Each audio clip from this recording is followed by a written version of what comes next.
We've had a couple of questions on Discord already, Chris, on whether you're giving the talk or your cat is. Yes. Yeah, he might be better at it. Wow, threat hunting, wow. Ow. Ow. I'm going to share the Discord link one more Watch time. At least he's not getting indignant about me using the keyboard. Sometimes when I try to reach over him to type on the keyboard, he'll be like, "No, how dare you invade my space?"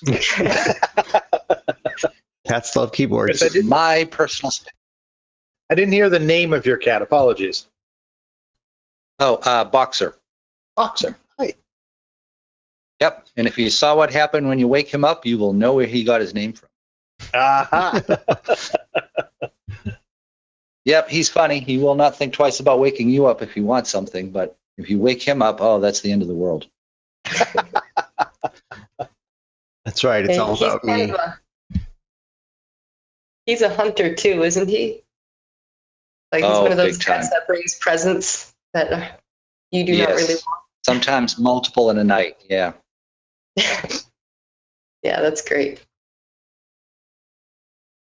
Yep, I am glad I'm much bigger than him. That doesn't always intimidate the cat, though. Yeah, that's true. Sometimes they don't care how big you are. Yeah, Shelby and I were talking last night. We used to have a cat that used to hunt deer. Wow. Yeah. When we lived in Vermont. That's ambitious. We'd have deer come. Yes, we'd have deer come in and what do you call it? Just kind of wander through the front yard and graze, and he'd go down and he'd sneak up on them. And I don't know if he ever caught one, and I'm not sure what he would have done if he did. But he definitely used to chase them out of the yard and go after them full speed. He really wanted to catch deer. So if you're ever wondering, like, you know, can animals figure out prey versus hunter animals between each other? Oh, yeah. The deer knew it was prey, even if the cat was much smaller. Wow. That does explain all those videos online of the dogs and cats almost getting along, but you know the cat's the real boss in the house. Oh, yeah. Oh, yeah.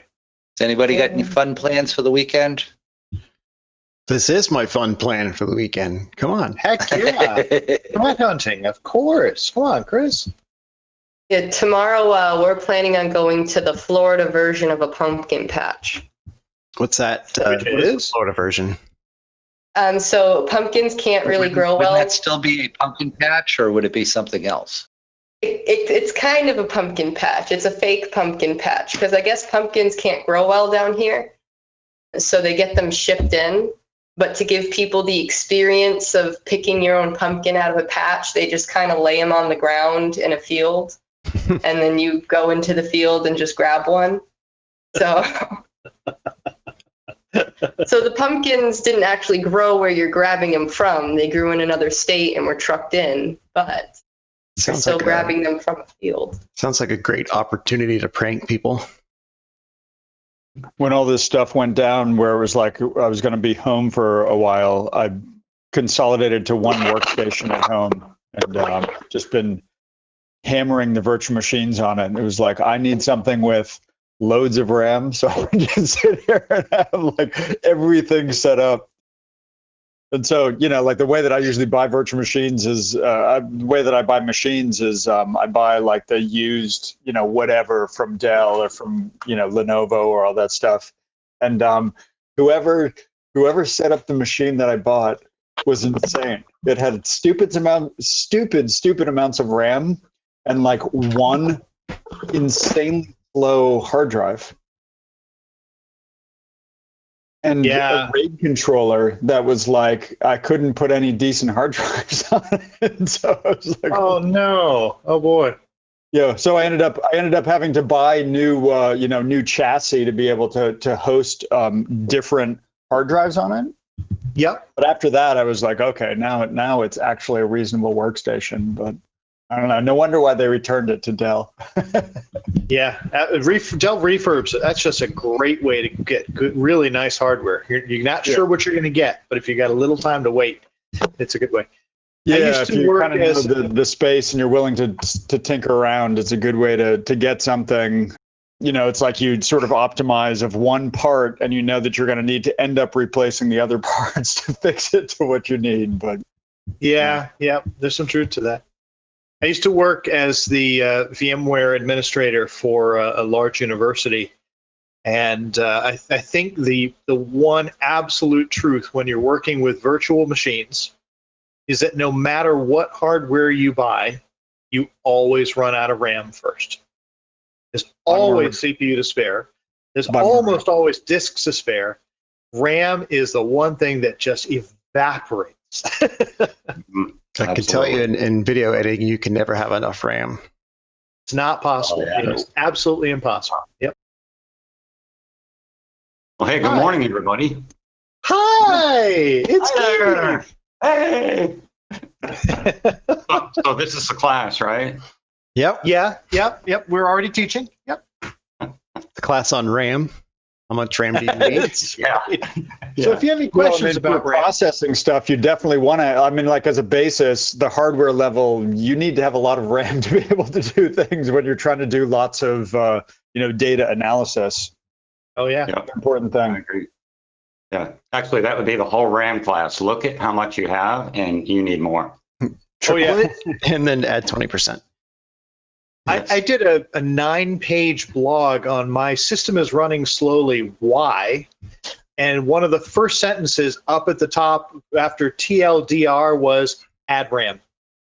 Yeah. Just add RAM. If you're not sure what the problem is and you don't feel like tracking it down, add RAM. Yep. Just do that. Like 9 times supplying out a of 10. fire with logs. You just keep throwing them on there. I remember really quite a while ago, I bought a Sun V890 server that was basically just like tray after tray after tray after tray of RAM. The thing was like, refrigerator size. And this was in the 2000s, so, refrigerator size, right? And it was just stacked up with RAM, tray after tray after tray. It was the most RAM you could get in like a mini computer at the time. So it was, Wow. Chris, Wow. am I right in thinking that after you buy one of those, you basically arrange for the movers to come in and remove your furnace because it's no longer needed all year round? Exactly. This was in a real data center, but we did actually have to buy a whole bunch of, sort of racks that had the right sort of support, so it didn't tip it over. Because this thing, in order to install the V890 into the rack, it actually had this tray that you put on the bottom and it slid out. But if you did not have the right supports for the rack, the computer would tip the whole rack over. And so there were like certain things that you had to put down on the floor in order to do it. It was the most exciting computer I've ever bought. It was like $175,000 for one computer. I was like, hell yeah. And am I right in thinking that this has more processing power than that did? I actually don't think so. I don't think so. This was like 2003 or 4 when I bought it, and it was like a real like Spark processor sort of system. It wasn't the super old stuff. So I think that the phones haven't quite eclipsed that yet. But they're getting there. Apollo 13's flight computer had basically had less processing power than every cell phone ever made. Any cell phone ever made. Yeah. Makes sense. Amazing. So, Chris, I'm really sorry that I wasn't part of that organization when you bought it, because as a tech support guy, I would love to be able to send back as a reason why we can't answer this question today, the sun fell over.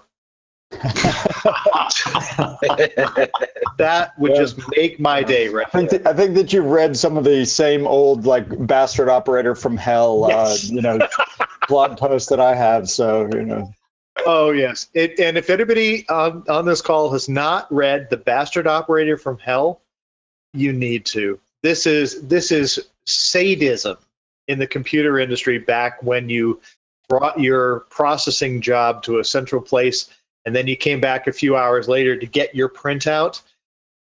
But this guy was just sadistic in ways that I can only admire. Yeah, you can aspire to. My favorite one started, my phone hadn't rung for a while, so I put the receiver back on the hook. And it rang. That's awesome. And now, Chris and Casey, if you want to know how I handle my tech support days, just read that section. You've got your answer right there. Yes. That's awesome. Yeah, actually, I was thinking about that sun system you were talking about there, Chris. I imagine the fan noise was probably like 120 decibels. It was loud. Yeah, this was the second place that I worked that had a really big server room. And like, it was just one of those places where you'd walk in and it was deafening. And the poor people, because we actually had operators. We had like 24/7 operators. The poor people that like had to sit in there for their entire shift. They'd show up, and this was in New Orleans. They'd show up in the middle of the summer with like a coat and a hat and a bunch of, like coming to work because they were going to be in the freezer for the next 12 hours. Wow. Yeah. I know the first time I ever walked into like a big data center room, kind of like as you described, I could almost feel like the hairs in the back of my neck kind of standing up. I don't know if it was like static or something, but it was electric. Yeah. Yes, indeed. So go back many, many, many years. This was probably, I don't know, maybe mid-90s or so. I was working at a consulting company, was doing a lot of their education along with the front-end client stuff, and decided to do, a lot of folks didn't know much about encryption at that time. So I decided to do an encryption challenge. So there was a application you could download as part of trying to crack, I think they were trying to crack RC4 or something like that at the time. I forget exactly which algorithm. But there was an app you could download. It would check the blocks that you downloaded for certain patterns, upload them back up again. You got credit for the number of blocks you did. So I decided to do a challenge where we were going to give something away after 30 days to whoever on the team could, try and check the most number of blocks. And for the most part, it was me and the sysadmin guy that built the servers for our customers, because that became his burn-in process, was to go through and run this application. And one of the little side effects of this application was you could run it, and if you turned on audio, every time it finished checking a block, it would make a cow noise. So it would go moo, and that's how it had gone through a block, and it was time to go off and check another block. And I used to keep score every day on how everybody was doing. And like I said, it was me and this guy kind of back and forth. And there was this one consultant, Phil, that was down in the bottom, and like all of a sudden in one day, bang, he's halfway up to like where we are, and it's like, whoa, how did he get that much stuff done? I don't believe it. And then we kind of chatted about it, and we figured one of the things you could do is you could check these blocks offline and then upload them later. So we just decided, okay, he had done a lot of work, uploaded it all at the same time, not a big deal. Next day comes along, boom, he's past the two of us. He's doing more work than we are. And I talked to this guy in the hall, and I'm like, dude, what do you got, a crane in your basement or something? What's going on? He's, oh, no, just get a couple systems running. Not a big deal. So a couple days go by, and I get this really panicked call from one of our consultants. And he's in the data center of a financial company that I will not mention because everybody will recognize it. But he calls me up, and he's like, oh, my God, dude, you've got to get down here. I'm like, why? What's going on? And he's like, I can't describe it. You've got to get down here now. You've got to come down here now. So I'm like, okay, fine. So I get myself put on their roll, go down there, walk into their data center, and all I can hear is moo, moo, moo, moo, moo, moo.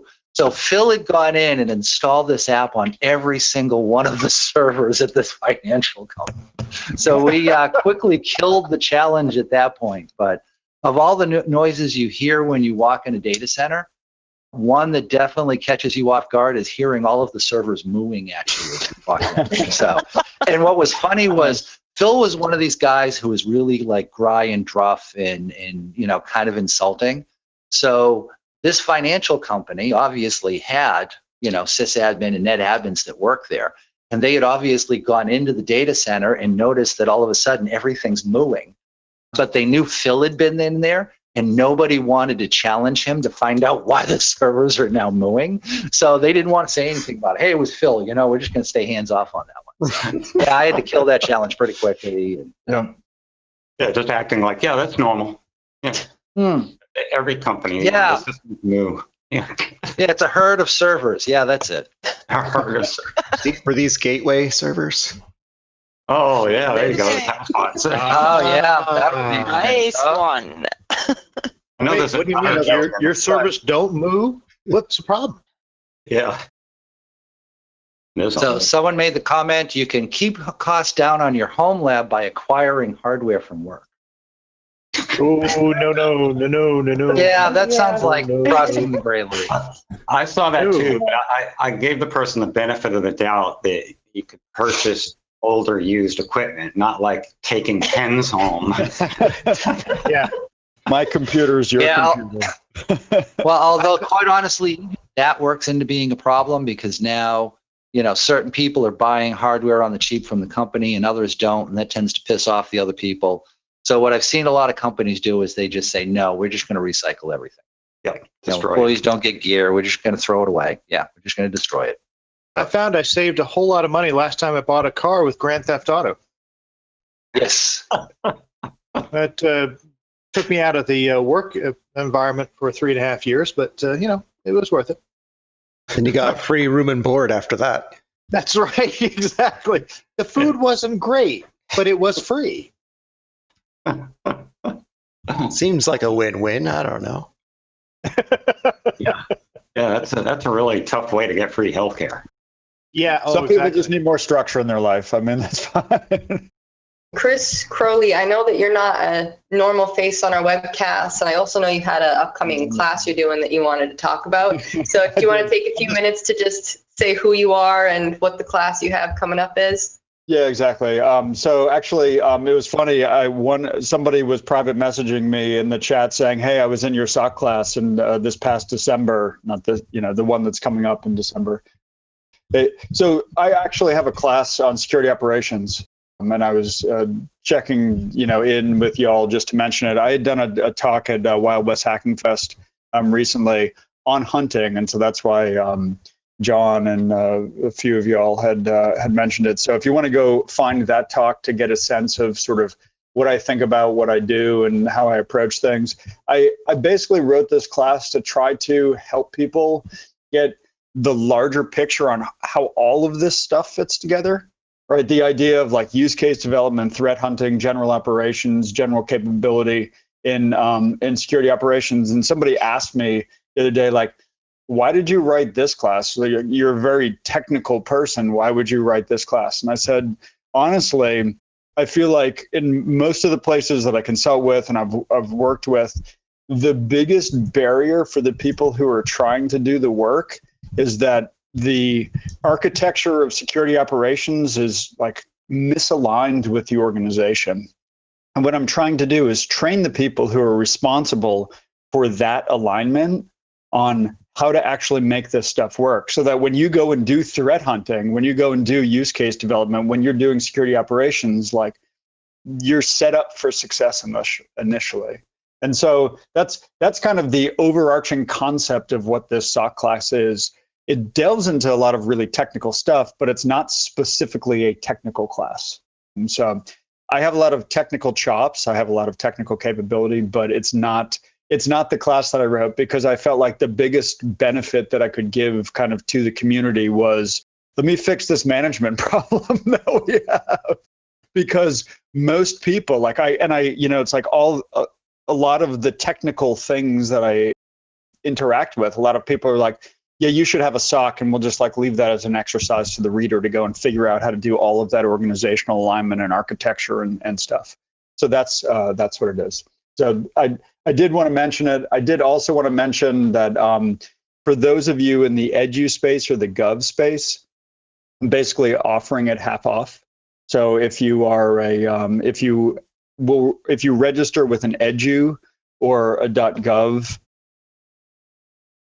account, like when you go and register for the class, it'll be $1,500 instead of the normal $3,000. So I'm trying to deliver like this information to people who actually really need it. Because it's just something that I just see people failing with over and over and over again, and they don't have the right sort of vision and language and capability to go and like express to their organization how they should be working. That's that. Where can they go to register for that class? It's a SOC dash class. I'm trying to see if I can post it in here. I've lost the place that I was in. It's soc-class.com, and it'll show up. The class is only online for this one.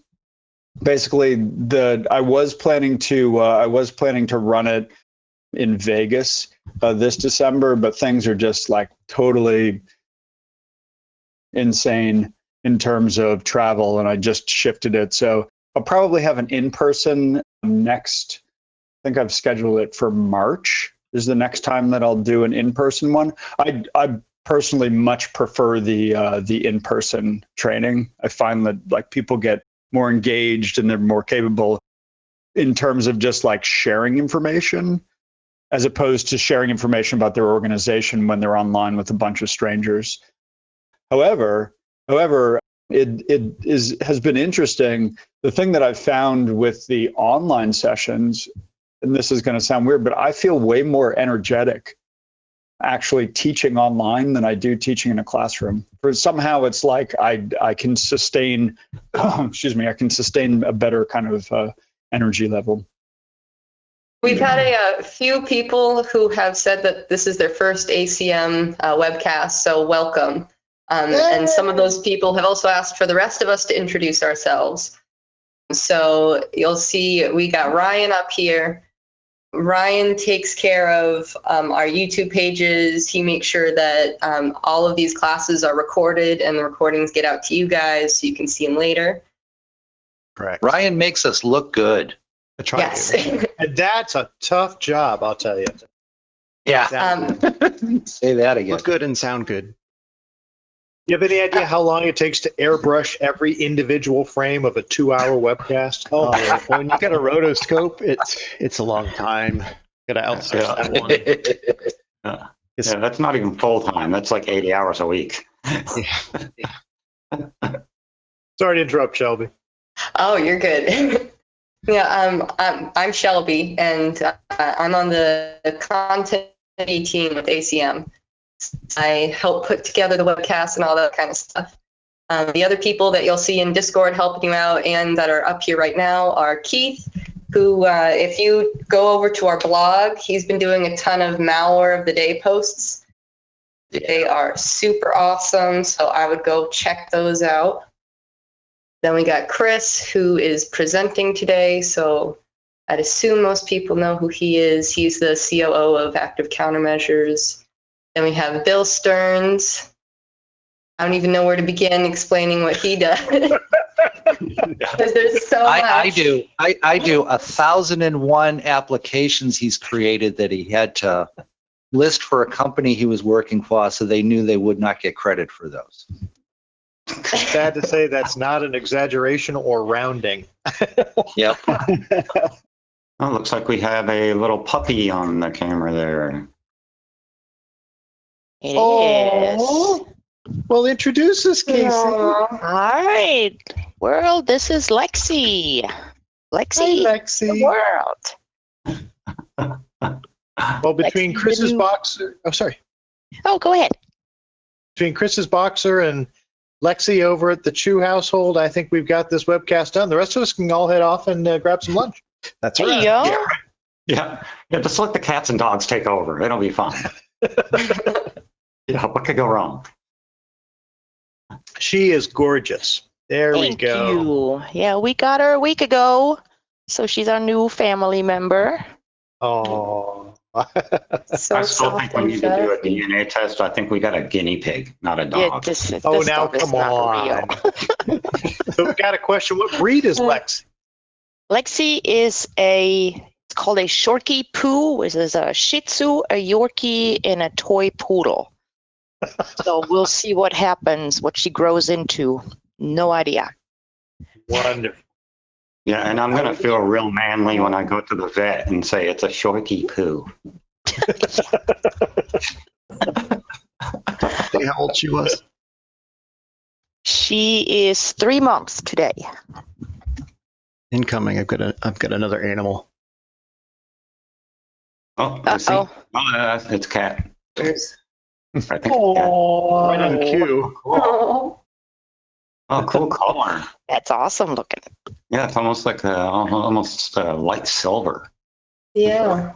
This is Ellie. She's got Hey, Ellie. blue eyes. Hi, Ellie. Blue eyes. Oh, yeah, what color are the She'll eyes? be a year old next month.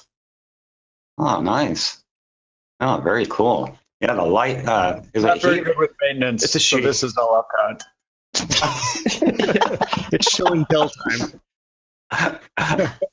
Sorry, no heartbeat doesn't count. No heartbeat. No heartbeat.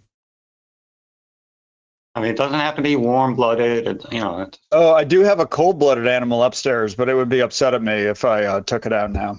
A little more nocturnal than most of the What is it? okay. ball python. Oh, wow. Wow. They're pretty chill as pets, you know. They're just like, I'll just sit here under this rock. I'll wait until you until you drop some stuff in for me to eat. I'll come out, destroy those things, and then I'll go back under my rocks. Yeah, right. Yeah, it didn't take long to figure out, oh, I got it made. I don't really have to do much. Exactly. Hey, thanks for chatting, y'all. I'll catch up with you soon. Y'all have a good class. Awesome. Hey, See you Chris, later. Chris. Chris. Hey, thank you, Chris. Very cool to be here. Appreciate it. All right, I'm gonna All right. drop off the camera too. Yeah, it is about that time. And Chris, before you start, I was wondering if you could just touch on a question that I've seen show up once or twice. So No. Time for questions is over. Oh, Press. okay. Bye. So, A few people had asked what the career path of a threat hunter is, and someone added an additional question of which is a higher level threat hunter or cybersecurity engineer. So I don't know if you want to go into kind of your past maybe and what led you to threat hunting or. yeah, so, wow. So, yeah, this is a long answer. So I'll try to keep it quick because we're hitting start here. So the short answer is, what's the career path?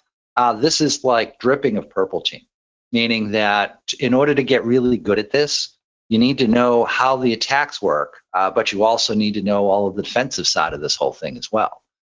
I honestly think that threat hunting, getting good at that, is a very difficult discipline to kind of get under your belt. And the reason is because there are so many moving parts to it. You're talking about being able to do proper detection on the network, proper detection within a host itself. There's a little bit of forensics built into this whole thing. What would be a better career, that or like a cyber engineer? A cyber engineer to me is kind of a generic term, meaning that I kind of hear that title and think pretty good at a lot of things, not fantastic at any one thing. And I'm not saying that as a slam, because I very much view myself as a generalist as well. Which one's better? Yeah, I don't know if I'd get caught up in that. What I would get caught up in is, which one do you have the most fun with? You know, in other words, if threat hunting gets your passion going and it's something that you do and you're just like, hey, I would do this all day, 24 hours a day if my damn body didn't have to sleep. That's the career path you should be on, because you're going to have fun with it. It's going to work for you. Don't get too caught up in the titles. Don't get too caught up in the money. Get caught up in what's kind of catching your interest at the time. And it's not uncommon for that to change. You know, I started off doing log analysis and then got into firewall stuff and then intrusion detection. And it's just, it's evolved over time. Cloud for a while. Go with where your passion brings you. That's how you're going to get the best that you can at this. And at the end of the day, that's what's going to get you most satisfied with this. So hopefully that answers that question. And with that, I am going to drop the video because, oh my God, this would be a scary presentation if you've got to look at me the whole time. This also gives a little bit more room for you to be able to go through and see the slides. So I want to say thank you to our sponsors. This is an active countermeasures event, but We would not be here if it weren't for Black Hills. We would not have such a great educational program if it wasn't for Wild West Hacking Fest, which started off as an event. It's actually a company now that runs a whole lot of training. I actually was doing training this week for Wild West Hacking Fest at a security leadership class that I teach. So they've been running a lot of really good and expensive training, which has been awesome. For events like this and what's coming up, we do webcasts. We've got a ton of stuff coming out all the time. Check out our calendar. We've had folks kind of say, hey, how do I know when things are coming down the pipe? You can sign up for the mailing list. We'll notify you. But if you're ever just, hey, I want to know right now what's coming up, calendar is the best place to go take a look for that. And I am teaching a follow-up class to this class. So this is an intro class. If you go through this and you decide, hey, this is kind of fun and I want to learn more, I've got what's effectively a 2-day class. But what we do is we break it up for 4 hours a day over 4 days.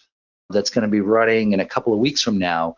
So if you go through this, you enjoy it, you want to learn more, there's a path to go to. There is a cost for that class, and I forget what Wild West Hacking Fest is charging for it, but it's like a couple $100. We try to keep these things cheap.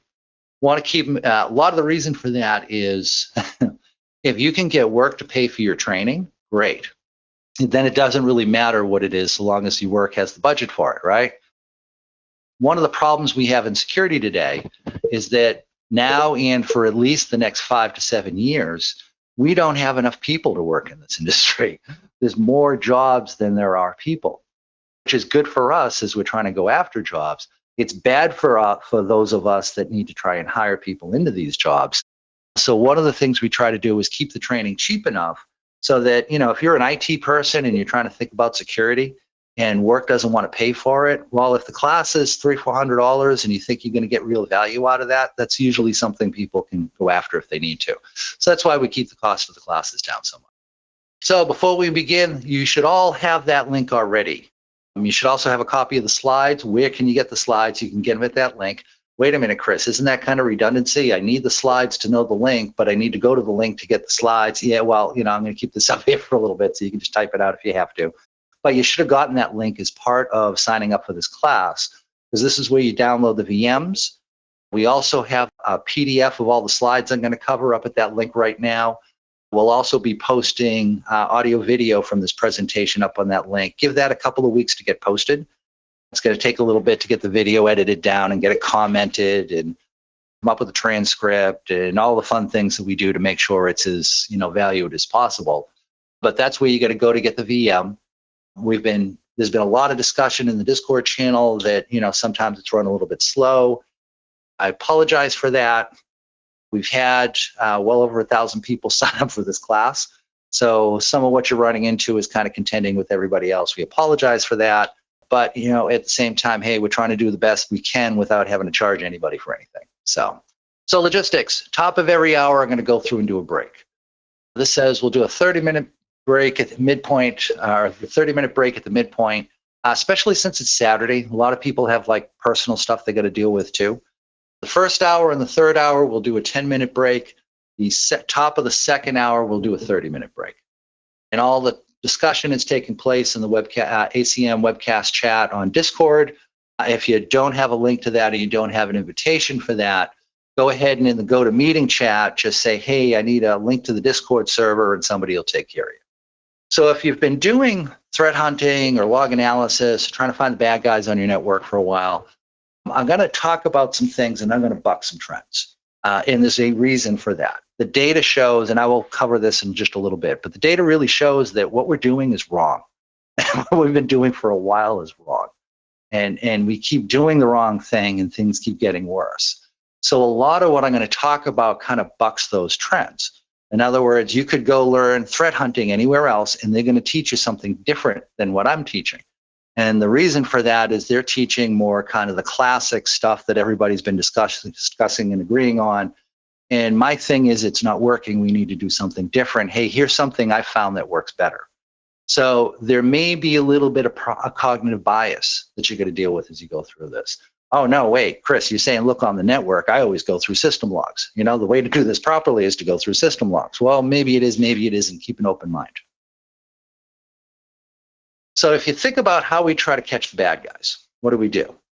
Well, we take all of our systems, well, most of our systems, it's never all, but most of our systems, we point them in a centralized logging server. Maybe it's Splunk, maybe it's ElkStack, maybe it's something else. And then we collect up those logs, and then we go looking for signatures that might be indicative of somebody breaking in. So things like, hey, Jay Smith failed their login attempt 57 times, but got in on the 58th time. Okay, that doesn't sound like a user who forgot their password. That sounds like somebody trying to brute force account. That might be a signature we go looking for. Or there may be a particular process error that's associated with a specific exploit. We may go in and go look for that. So we write these regular expression patterns that we go in and try to do matches on to try and catch the bad guys that way. And anytime we get a signature match, an alert gets generated, and then somebody will go investigate that. So if you think about like an intrusion detection, a network-based intrusion detection system, it's going to monitor the wire. When it sees something suspicious in a packet, it'll generate an alert. And once you see that alert, now you can go investigate that alert to say, okay, is this something I really need to worry about? Is it false positive? What is it that's going on in my network? We're talking about centralized logging. Anytime we're talking about centralized logging, we really need to talk about syslog, because for the entire world except for Microsoft, this is the lowest common denominator we all use. So again, if we're using Splunk, if we're using an ElkStack, it's the syslog protocol that we're using to try and transfer things over. Syslog is old. Syslog is actually older than me at this, which is kind of scary because my first job was to download the host file every week and install it on all the systems because DNS didn't exist yet. So syslog goes back even further than that. I think we're talking like 86, 87. And it hasn't changed much since then. We've made some minor modifications to it. So things like you can run it on TCP now if you want to, not just UDP. You can encrypt the data transmission if you want to, where you can send it in clear text.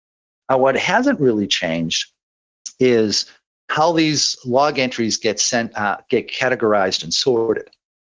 When you transmit a syslog entry on the network, there's a number that gets associated with that log entry. This is referred to as the priority. The priority is what identifies what type of log entry is this, the facility.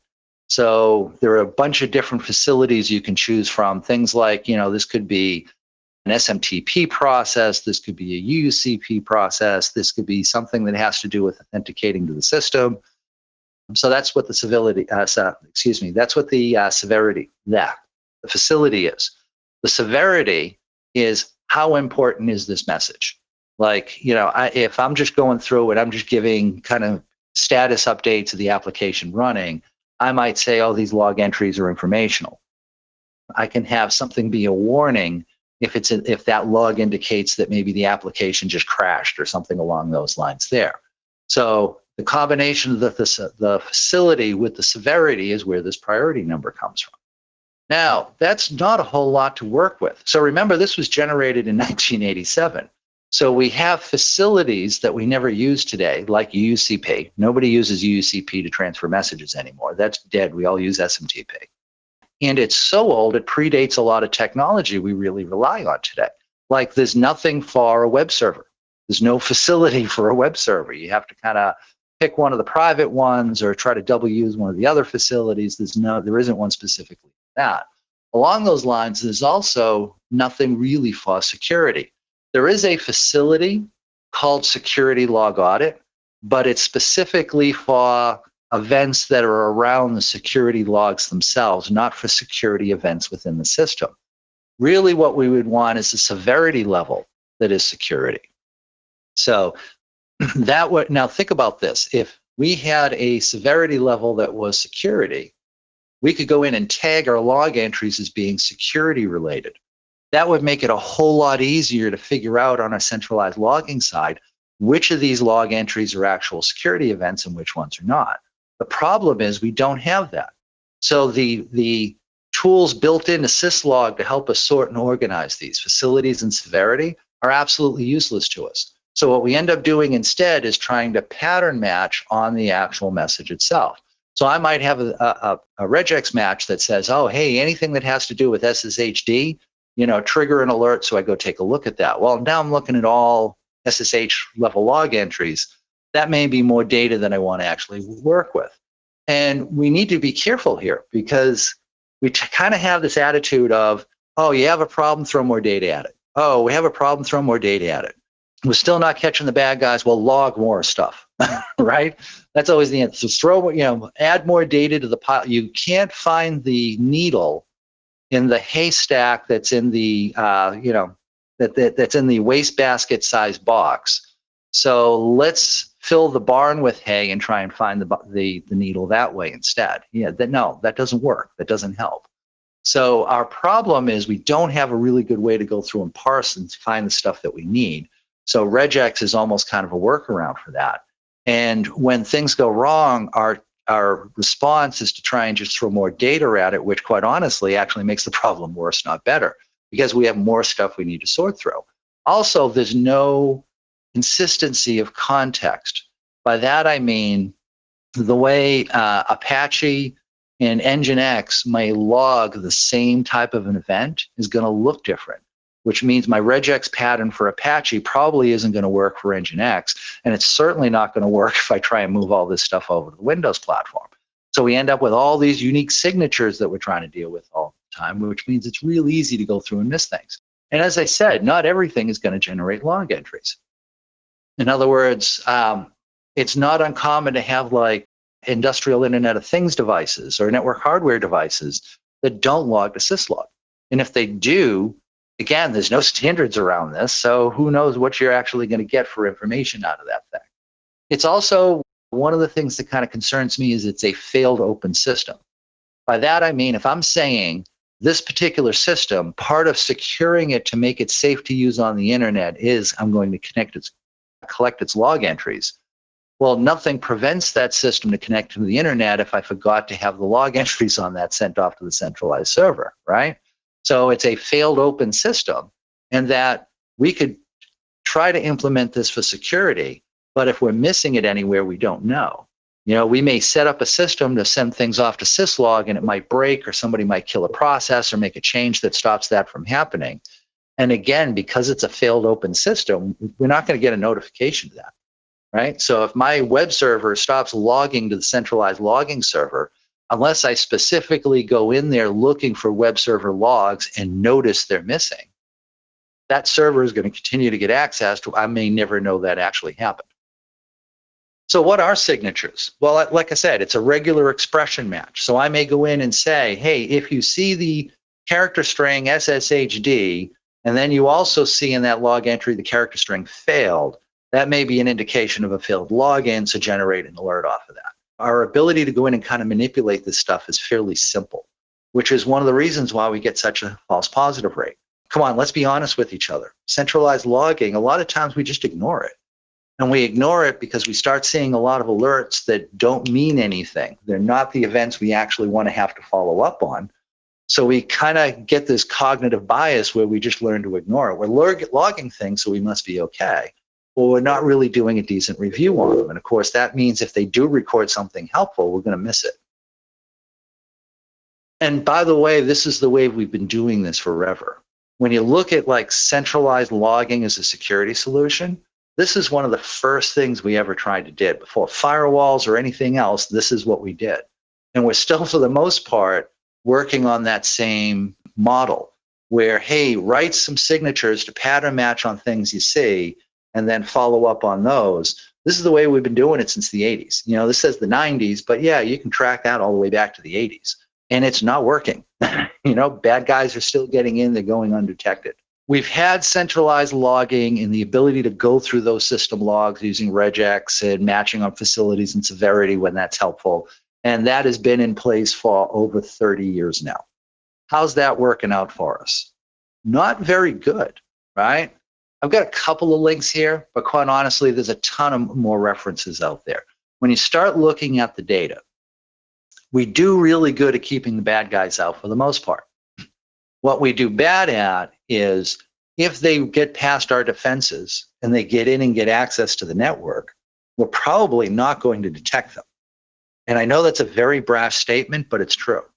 When you look at what happens when somebody actually successfully makes a beachhead on a system, they send in a phishing email and they get somebody to click something they shouldn't have, and the antivirus doesn't go off and they get ownership of that system. When you look at what happens from there, it's usually 6 months or more before that breach gets detected. And over 50% of the time when it does get detected, it's an outside third party that detected it. So you have the FBI show up and say, hey, so we noticed all your customer data up on Pastebin. Maybe somebody broke into your network. That's how Citrix found out they got owned. Or maybe it's a situation where a third party says, hey, so, I've noticed your systems are attacking me, or I'm noticing that all of our customers that do business with you get their credit card compromised. That was what happened with Starwood. Starwood was in a compromised state for 4.5 years. For 4.5 years, there were attackers on their network pulling out credit card information. And it was a third-party bank that stringed together, hey, all these credit cards that got compromised, every one of them stayed at a Starwood hotel. Maybe there's something to that. Yeah, and it took 4.5 years to figure that out. So how good is centralized logging doing for us? Well, if you think 6 months or more and then detected by an outside third party is a good response rate, hey, we're doing awesome. If you think we should be doing better than that, and I'm one of those people who think we should be doing better than that, it's pretty damn horrible. The last Verizon breach report had some real interesting data points in there for me. One is, a lot of the stuff I was just talking about, they talk about in there as well. But one of the ones that really stood out for me was how often do we catch the bad guys going through and doing log review? And so if you're not familiar with Verizon, Verizon has a security team that gets pulled in when a company gets breached. They tend to service higher end customers. So it's folks that have money, which means they usually have a fairly decent network set up to try and keep the bad guys out, and it just failed on them. And this is the forensics team that comes out to try and get that stuff cleaned up. What they found was 2.5% of the time, that organization figured out they were compromised by going through their logs. Think about that. 2.5%. That means 1 out of 50, right? So if your organization, if you're doing centralized log review, chances are 1 out of every 50 times you get compromised, you'll figure it out from the system logs. That's almost like not worth doing, right? When you look at that, it's kind of like, well, so we'd have 1 detect out of 50 not detected. Is it really worth the cost expenditure? If you gave that statistic to a CFO, I can almost guarantee they're going to stop funding your group, because that is just a horrible, horrible failure rate. The one that was even worse, and the one that really stuck out for me, was that when you looked at when point of sale systems were compromised. So these were organizations, maybe big box stores or whatever, that are processing credit cards, and they have those machines for you to swipe your credit card on. Those can be compromised as well, because, hey, they're a mini computer, they run an operating system, they have everything you need to be able to go in and compromise them. When those things got owned, exactly 0% of them were identified by the organization themselves, meaning nobody who got compromised that way was able to figure it out. Well, 2 things stand out about that statistic to me. One is, if I ever put on my black hat and want to start breaking into things, I'm going to start breaking into point of sale devices, because clearly nobody can detect when that happens. And, number 2, oh my God, this is just not working, right? This is not working. If 0% out of their study detected this is something that's horribly broken. So is log review threat hunting? Well, as we kind of talked about, it's a protocol that's been around forever. It falls into a fail open state, meaning we can have systems on the internet and not even know it, not be collecting log entries from them. One of the ones that kind of stands out to me in that area was back when we got active countermeasures off the ground. We make a product that's designed to go through and hunt the network. And we had one of our alpha testers went through and bought the software, got it installed on their network. They found what looked like a couple of IP addresses that were beaconing. They called us in to kind of look at the data to say, hey, does this look suspicious to you too? We looked at it and said, oh yeah, that definitely looks suspicious to us as well. What they found were 3 IP addresses that were beaconing. I think it was like 4 times a minute or somewhere in that range there, back to Guangzhou, China. And they didn't have a field office in Guangzhou, China, or a business partner or any business reason that they could comprehend to understand why they had systems that were in constant contact with an IP address in Guangzhou, China. So they went and ran these things down. As it turns out, their facilities team had bought 3 IP-based cameras off of Amazon, and they came pre-compromised by the manufacturer at no extra charge, so that they were taking pictures of the inside of the facility and sending it back to Guangzhou, China. They did not have any syslog facility to them. So when the facilities team dropped these on the network, there was no way to collect system logs off them.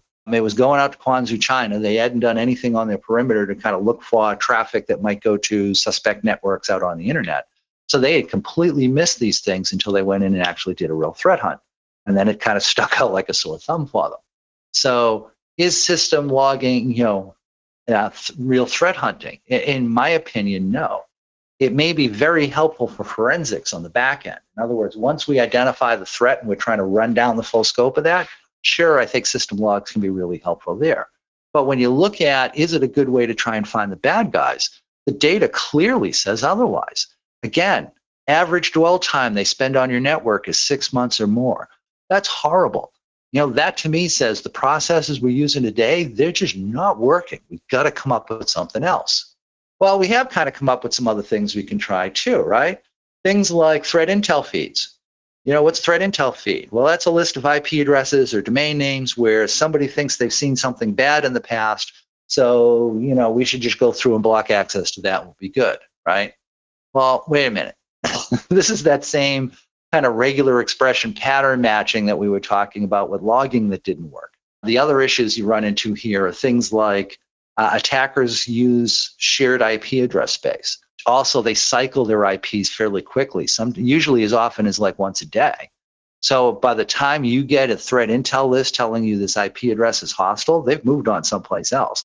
And the worst part is you will get matches. Because it's shared IP address space, there's probably some legitimate systems associated with that IP. Or once the attacker gives up the IP address, the legitimate system takes over use of that IP. So you'll see matches against your threat intel list, and hey, it kind of feels like it's working because look, we're getting matches. If you don't run this to ground, what you may not figure out is they're all false positives. They're not really helping out here. The other issue I have is the integrity of the data. Where did that entry come from that said that IP address was evil, and how valid is it? And one of my favorite examples is Bing. Microsoft still has a web search engine called Bing. It's still out there. People still use it. Not as many as Google, but there are people who are using it. And what a search engine does is it goes out and crawls the internet to see what pages are worth indexing and having show up in the search results. So that's what they're doing. They have servers that are going out and spidering the internet. Well, look at some of these complaints. This IP is showing as Microsoft Azure, blah, blah, blah. Well, but then they're calling it spam. Well, wait a minute. Unless it's sending email, it's not spam. Something else is going on. Just block it. Oh, yeah, that's helpful. It's, brute force bad web bot. Oh, where is it? There's one of these in here that I think is just a riot. 1,465 website hits in a day, not sure why. I can tell you exactly why, because you have 1,465 objects on your website, and it's going through trying to index those. Runs all JavaScript on page, shows up in Google Analytics and ad reporting. Yeah, it's going out crawling the internet. It's supposed to be doing that. So again, the integrity of the data, the age of the data matters too. Like we said, attackers, you typically cycle in the good ones or cycle in their IP addresses every day. So if this IP address is 3 months old, how useful is that to you really? If it's a week old, how useful is that to you really? So we've kind of gone towards the threat intel, but quite honestly, it's that same old-fashioned pattern matching technology that just has not been working for us. We need to move past. So threat intel isn't your best bet. Well, what about things like network-based intrusion detection? Why can't we go ahead and use that? Try this in your spare time. On that VM is a file in there that's a PCAP file that we're going to be doing some labs on in a little while. Load up Suricata on that VM. You can download it. You can use app to pull it down and go in and run it against that PCAP and see what you find. And what it's going to find are these things here. It's going to figure out that, hey, somebody plugged in a new USB device to a system, and they're going up to Microsoft to go look for drivers to that. And hey, somebody went to a host in the .cc domain, And sometimes people will set things up there trying to look like there's something else. So, they might try and set up Microsoft.cc, hoping to fool people into thinking it's the same thing as Microsoft.com, and now they can go through and try and do an attack. We're not saying that is what happened here. We're just saying that, hey, somebody looked up something within the .cc domain, so maybe it's this, maybe it's not. Now, this PCAP file has 2 command and control channels in it. It has Empire and it has DNSCAT2. Notice that we didn't detect either one of those. When you start talking about command and control, there's typically not a pattern you can go look for to catch these things consistently. Now, you might be able to find unique variants. In other words, I mentioned Empire is in there. There are some things unique to Empire that you could write a signature around to catch Empire. But all I got to do is make a minor modification on Empire, and you're not going to catch it using that signature anymore. Same thing with DNSCAT2. So we have network-based intrusion detection systems. But again, that whole signature-based thing, when we're talking about command and control channels, usually there's not a signature you can go looking for. You have to look at the behavior analytics of what's taking place. We'll talk about that as we go through. So what should threat hunting be? Threat hunting should be a proactive validation of every system there. In other words, we're going through and we're going to do a compromise assessment. We're going to evaluate every system on our network, not just desktops, not just servers, but the network gear, BYOD devices, the IoT devices. It's got to be everything connected to the wire, because everything connected to the wire can potentially get compromised. And we're going to review every single one of those to see if there's any indicators of compromise. Are we seeing something like a command and control channel from it? If so, we need to dig in deeper. If not, if we're not seeing persistency of connection, we're probably going to be in pretty good shape. So what should threat hunting be? Threat hunting should be this validation of every IP address to identify, are we in a secure state, yes or no? And I know it sounds basic, and I know it kind of sounds like, oh, well, wait, Chris, we already do that though, right? No, we don't. For the most part, no, we don't. Let me go back and pick on Starwood again. So, because that attack has been very well documented. So Starwood was compromised for 4.5 years. In that 4.5 years, every year they had a PCI DSS assessment done. So a third-party auditing firm came in, went through every single control in PCI and said, yep, you're good, while they were in a compromised state. They had their SOC 2 attestation.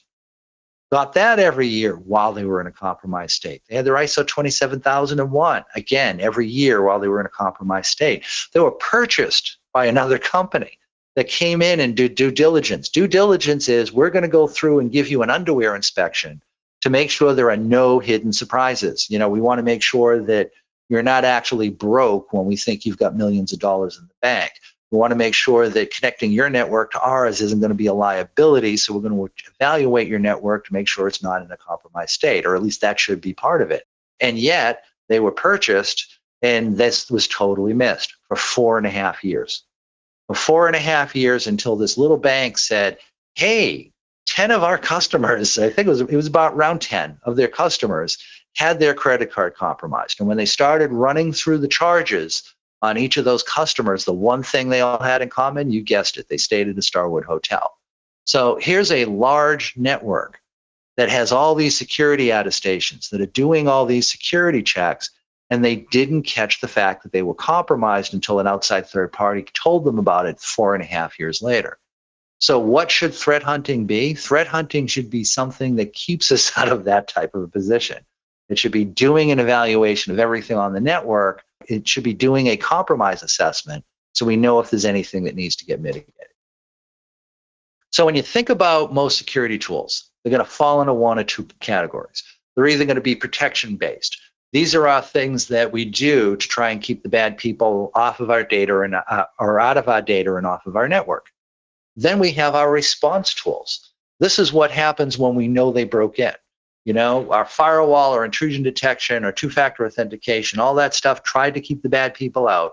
But now that we know they're in, we're going to go into incident handling mode to mitigate the situation and kick them back off the network again.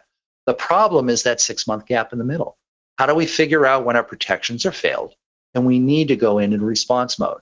To me, this is the biggest problem we have in security today. It's not cloud or any of this other crap that people worry about. This is it.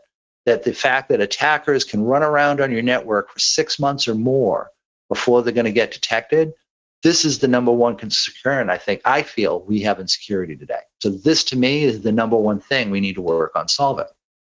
A compromise assessment of every IP address on the internal network. We're going to go through and we're going to evaluate it to see, do we see anything that might be an indicator of a command and control channel, which would identify for us that there's some sort of malware running on that box. The idea is to come up with one of three dispositions. Actually, you really want to come up with one of two. The first one is, I'm pretty certain that IP address is in a safe state. It's not a compromised system. Possibility number two, I'm pretty certain that system is compromised. The third one listed here is, I'm not sure. I'm seeing some stuff that might be command and control, but I'm not positive. Well, if you come up with that third one, you need to come up with some additional data sources and do a go-to loop back into it again and come back up with one of those first two possibilities. So for every IP address on our network, we want to identify, can I say with certainty I think it's safe, or can I say with certainty I think it's been compromised? At the end of the day, that's all the threat hunt is. Sounds pretty simple, right? The high-level concept of it is pretty simple, but the actual process of doing this identification, the devil's in the details. That's the one that's tough. So one of the benefits of starting this process on the network is the network is the great equalizer. In other words, I might be able to go hide my processes from proc so that if you try to get a process list, you don't see my process running. If I'm in at ring zero, regardless of operating system, good luck detecting me and what I'm doing. As an attacker, there's ways for me to hide on the system I've compromised. There is no way for me to hide on the network. I can try to make it harder to figure out that my traffic is malicious, but I can't completely hide it. I can't completely make it go away. So in a lot of ways, the network's the great equalizer. If we start looking there, it covers every operating system, every possible platform, and the attacker can't completely hide themselves. It's just a matter of extracting their unique pattern outside all of the normal traffic that's in and taking place. So start on the network. Don't worry about this tool. What I want you to kind of focus in on is this graph on the bottom. What this tool is doing is this tool is mapping this internal IP address connecting to that external IP address, and how frequently does that happen? We have 24 hours of data that we're working with, shown along the bottom. Every one of these bars is a 1 hour period of time. Notice what's going on here. Every hour, our internal IP address is connecting to that system out on the internet about 100, and I'm going to call that 115 times every single hour, and it's doing it consistently. This is what we refer to as persistency of connection. It's not like the system connected to that external IP, pulled down some data, and then called it done. It is in constant, frequent communication with that external system. This is one of the things that when you see it may be an indicator of a command and control channel. One of the first things we need to ask ourselves is, can we come up with a legitimate business need for this traffic? If this is an NTP server out on the internet and this traffic was NTP traffic, okay, that's just my system going out to check and see what time it is to make sure its system clock is okay. There's a legitimate business need for that. So that would be a situation where we would look at this and say, yep, it looks suspicious, but I understand the business need behind it, so we're going to go through and whitelist this out so we never have to look at it again. In other words, we'll come up with some way. With this tool, you just click the little filter icon. With whatever process we're using, we'll just come up with a way to say, hey, if you see this, don't worry about it, don't show me that data, because there's a business need behind it, and I know I'm okay. If I can't find a business need for this, yeah, this is something I need to go in and investigate. One of the things that's kind of tipping me off, this is going to be something evil, is this screen over here. What this is looking at is my x-axis is time, my y-axis is quantity. It's identifying how often did a specific time delta go by between when this system connected to that system out on the internet. If it was connecting once per minute exactly on the minute and doing that exactly every single time, I would have one peak here and that's it. When you run into false positives, that tends to be what you say. To go back to NTP again, NTP is going to check what time it is anywhere from 15 to 30 minutes, depending upon the operating system you're working with. So let's say we're working with Ubuntu, so it's going to be about every 20 minutes. So exactly every 20 minutes, it's going to go out and check and see what time it is. It isn't going to say, yeah, I'll do it 20 minutes this time and 25 minutes next time, and maybe I'll do 13 and a half minutes next time. No. It is very precise in its timing. Notice what's going on here. A majority of the time, the system is contacting that system somewhere between, I'm going to call that about a 25-second interval and maybe about a 35-second interval, but it's spread out all the way as quick as 5 seconds and as high as 45 seconds. So how often this internal system contacts that host out on the internet? It's varying. It's getting changed. That, to me, is usually a clear indication of this being command and control when it's not that precise timing. Why is that? Well, if you look at how most threat hunting tools work, most threat hunting tools use a math algorithm called k-means clustering to go in and do their detection. If you want to look it up, it's K-MEANS space clustering. And basically all k-means is a way to identify patterns in a large data set. So imagine I've got 100 million connections that took place from my internal network out to the internet on a day. K-means is what I would use to go in and see, hey, this one session that goes off once per minute and does it all day long, 24 hours a day. K-means is designed to extract that type of thing. So if I've got a precise interval for a beacon, K-means can find that no problem. Where K-means struggles is with something like this, because the timing's varying. It's not an exact time interval anymore. That's no longer an exact pattern. So this falls outside of what K-means is capable of detecting. And since most attack tools are using K-means, if I want to get around most attack tools, one of the easiest ways to do it is to introduce what's referred to as jitter. Jitter is just the variation of this timing. So when I look at this, the fact that it goes on 24 hours a day, and the fact that the timing interval is getting tweaked a little bit, that to me says this is probably something evil. The other thing I want to draw your attention to is notice what we did down here. We plotted out number of connections per hour over a long period of time. If I'm looking at a short period of time, let's say I'm only looking at like a 5-minute interval worth of time, or maybe even like 30 minutes of time. Because of this variation, I may not detect this as an actual beacon signal. But even though it's varying somewhere between 5 seconds and 45 seconds, I'm still seeing about 115 connections taking place every hour. So by collecting up large amounts of data, like a 1-hour time interval, and then adding them all up, we're almost normalizing out the slight variation here. This is a great way to go in and catch beacons that are using jitter to try and hide themselves. But let's say I'm looking at this and I'm saying it's persistent, someone's varying the timing. When I look up here, normally this will list what was the fully qualified domain name that the person connected to. I don't see that listed here. What that's actually telling me is that somebody connected to this directly via the IP address. They didn't look up a host name to get there. They're doing a direct connect to the IP. That's kind of suspicious too.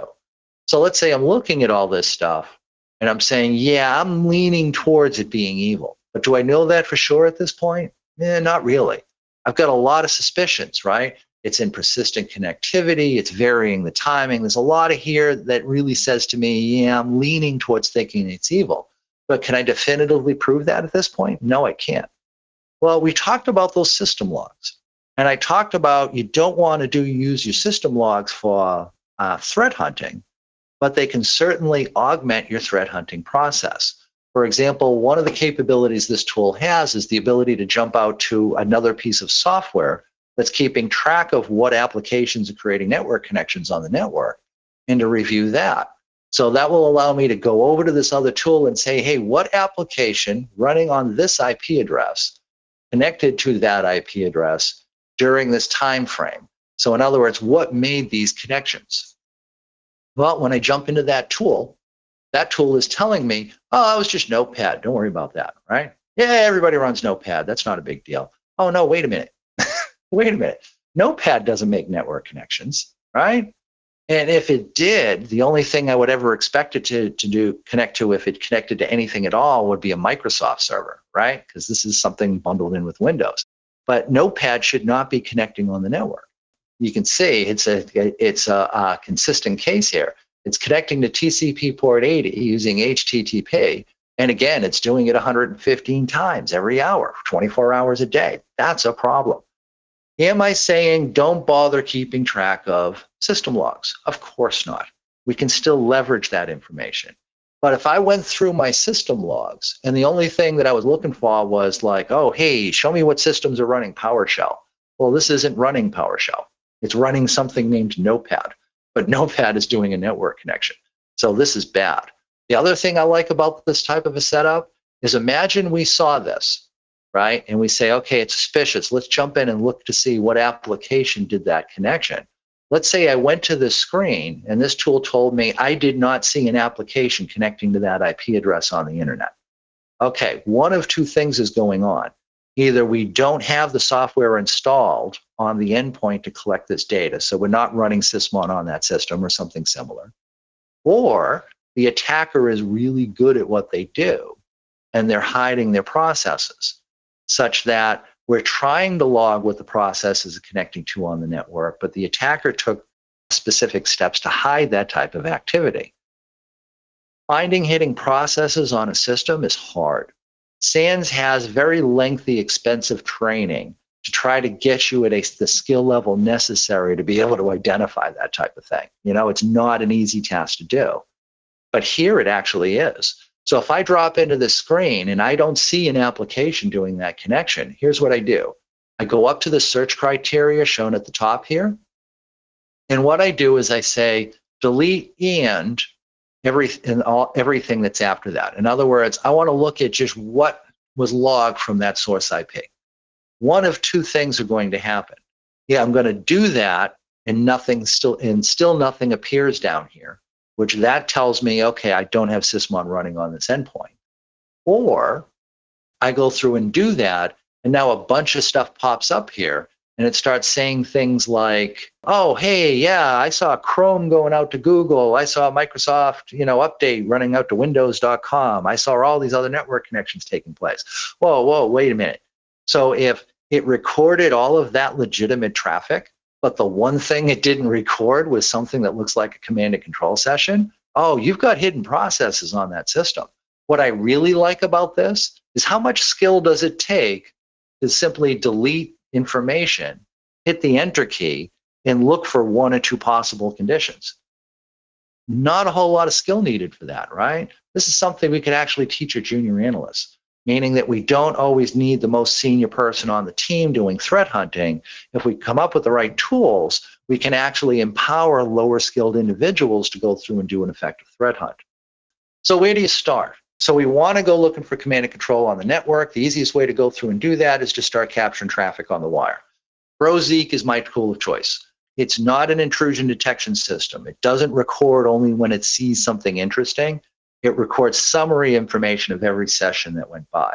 So think of it as like a stripped down PCAP, except it takes up about 1/20th the storage of what it would take to store this information with the PCAP. You'll see that when we get into doing the labs. If you look at the PCAP-NG file, that is, I think, like a 6 gig file. But when you look at the .log files that Zeek created based around that PCAP file, it's actually a couple of megs and that's it. It's a whole lot less information. Well, one of the nice things about being able to record data on all of our connections and use a lot less space doing it is that we can actually save and process larger amounts of information. Going into a 24-hour PCAP with T-Shark to try and find things, it's going to take a while to execute on that. But going into Zeek logs to look for something with a search tool, it's going to come back very quickly for you because, again, there's not as much data to go through and search. So V Zeek is my personal choice. You can use things like NetFlow. My issue with NetFlow is you don't get anywhere near the same fidelity out of it that you do out of Zeek. Zeek records a lot of good application layer information that can be useful. We'll look at that a little bit later. NetFlow does not. So NetFlow to me is if I don't have any other option, fine, I'll use NetFlow. If I have the option of putting a Zeek probe on the wire, I'm going to go ahead and do that instead. See, a question, is the Wild West Hackenfest Advanced class based on having a hunter? No, it's not. It's based around using open source tools. I want to make sure that these classes stay something that anybody can go through and do. So where that's coming from is This tool here is actually a Hunter. It's the commercial tool we sell. And notice when I was on this slide, I never said that because what I really wanted to focus in on was the graphs that we created, because it just makes it a whole lot easier to go in and understand this information. So we're going to start on the network. What do we want to look for on the network? In other words, we said we can't just set up a network-based intrusion detection system, have that run, and hope that everything works. So we need something else. What do? What I do is I first go in and look for persistency of connection. So again, if a system connected out to another system and it did it once and then it's done, man, no, that's not worth worrying about. Even if it connected like 50 times and then stopped, no, that was fine. But if those 50 times it connected are evenly spread out over a 24-hour period of time, there's persistency of connection, yeah, that's actually worth going in and investigating. So the first thing I'll look for is, beacons, long connections. I'll explain what those terms mean more in just a minute. But I look for some sort of connection persistency.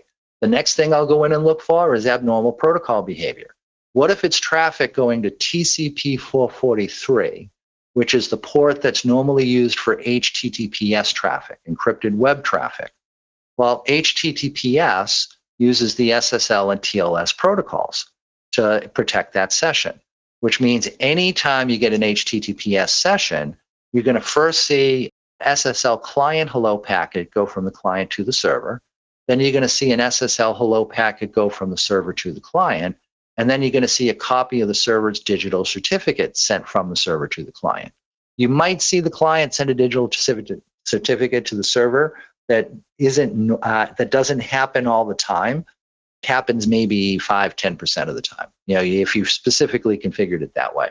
But at a minimum, you're going to see those two SSL hello packets, digital certificate go by. Well, what if you don't see that? What if an internal system is connecting on TCP 443, but it's not actually using SSL or TLS? Well, wait a minute. That means somebody's tunneling some other protocol through that port. Why are they doing that? Usually the answer is most people open up TCP 443 out to the internet. So an attacker knows if I tunnel my traffic out through that port, I'll be able to get out and get access to the internet. And most firewalls will look at that traffic and say, oh, it's going to TCP 443. It must be HTTPS traffic. So if you look in your firewall logs, it might actually label it as HTTPS traffic, even though it is actually not HTTPS traffic because there's no SSL negotiation taking place there. So abnormal protocol behavior, that would be the next thing I go in and look for. After that, now you start getting into what's going on with each of my endpoints. You might want to start looking at the reputation of the external system. Where is it? I mentioned that a customer of ours that had 3 IP-based cameras that were taking pictures and sending it off to Guangzhou, China. What flagged that for them was first persistency of connection, the fact that they were in constant, all 3 IPs were constantly communicating with this IP address out on the internet. That was the first thing that raised their suspicion. The second was that the geolocation information said it was located in Guangzhou, China, and they knew they didn't have a field office or a business partner or anybody else located over in China. So the geo information was the second thing that kind of, gave them pause and made them worry about this whole thing. So the reputation of the endpoints, that's something that's worth going in and taking a look at as well. How easy that is with the internal system depends upon what type of data collection you're doing. I'll talk about that more as we go through. But our idea is to run through every single IP address and come up with one of two dispositions. Either I know it's safe, in which case if it looks suspicious, but I know there's a business case for it, I want to whitelist it or create an exception for it or whatever I need to make sure it doesn't show up again in later threat hunts. Or if it looks suspicious and it sounds suspicious and nopads making the connections and all this weird stuff's going on, yeah, we're going to want to go in an incident handling mode. We're going to want to make sure we kind of run this down. I did mention there's a third possibility, which is I'm not sure if it's safe or not. But like I said, all that does is trigger additional data collection to then go back and try and come up with one of those first two possibilities. And it may behoove you to come up with a threat score system for this. Come up with a way to go in and kind of give yourself points, because otherwise it's like watching waves on a beach. You'll find something about it that looks suspicious, so you'll be suspicious, but then you'll find something that doesn't look so suspicious, and then something else that looks suspicious, and then something not so much, and you go back and forth, and you'll never actually disposition that IP. What I like to do is kind of come up with a point system. So, imagine having a point system where 0, if the score is 0, The system is 100%, we're 100% certain that system's safe. If it's a score of 100, we're 100% certain it's been compromised and we need to go in incident handling mode. So now when I start detecting things, I apply some sort of a score trying to move towards 0 or 100. So for example, let's say it's beaconing once per minute and it's doing it all day long. Okay, I may add 70, 75 points to that score. You know, and the systems with the highest scores, those are the ones you want to pay the most attention to. Let's say I further look into it and I say, well, it's not an exact once per minute time interval. The time is varying between 30 seconds and 90 seconds. Okay, that's going to add another 20 points to me. You know, now we're up to a score of 95. You know, now we're saying 0 and 100, we're absolutely certain, but where we pull the trigger might be we might need some buffer space. In other words, we might say anything that has a threat score of 25 or less, ignore it, don't worry about it.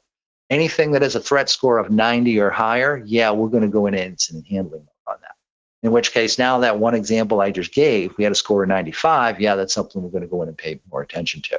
So the ability to use major and minor modifiers, things like, hey, it's persistency of connection and it's varying that timing. Okay, that's a major modifier to the score like I just described.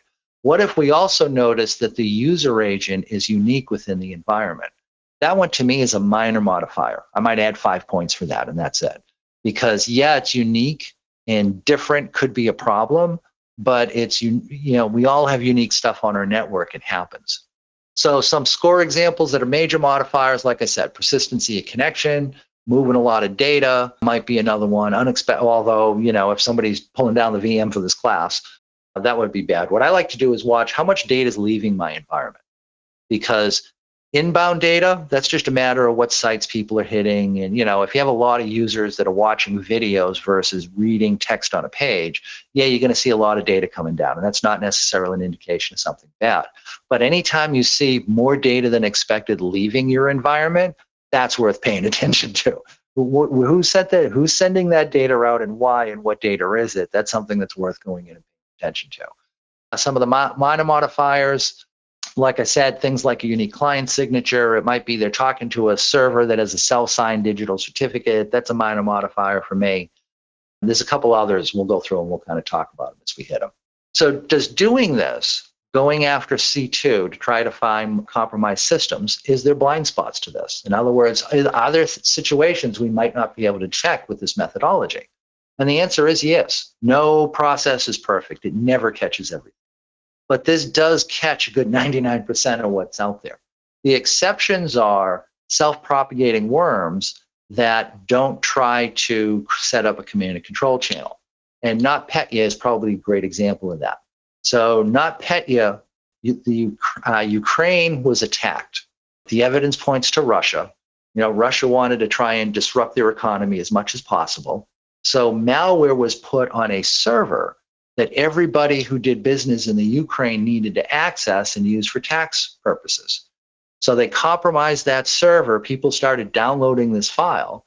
And when they did, that turned on a self-propagating worm. So what the system would do is, you know, as soon as you ran that file that was actually malicious, that was custom written, so there was no signatures to match on it yet, the first thing it started trying to do was lateral movement. Can I get to other systems? And once it tagged some number of systems it could migrate off to, it just blew up the system it was on and deleted all the information on the local hard drive. Ouch, I hate it when that happens. But there was no command and control channel that was set up. So if we're trying to find C2, something like NotPetya would go undetected. When you look at the attacks that are taking place today, an overwhelming majority of them are nefarious actors trying to make money or nation states trying to steal information. Those are going to need a C2 channel. This, you know, if you think about it, attackers don't do this unless they're going to get some value out of it. Today, there's no real value in blowing up systems for most of us. So this doesn't happen that often. Russia wanted to take the Ukrainian network offline. So deleting the systems gave them the value that they were looking for. Of course, the problem was it didn't just stay in the Ukraine. It made it into Russia and a lot of other countries as well. We had worldwide shipping problems for a while. I mean, you know, NotPetya was a mess.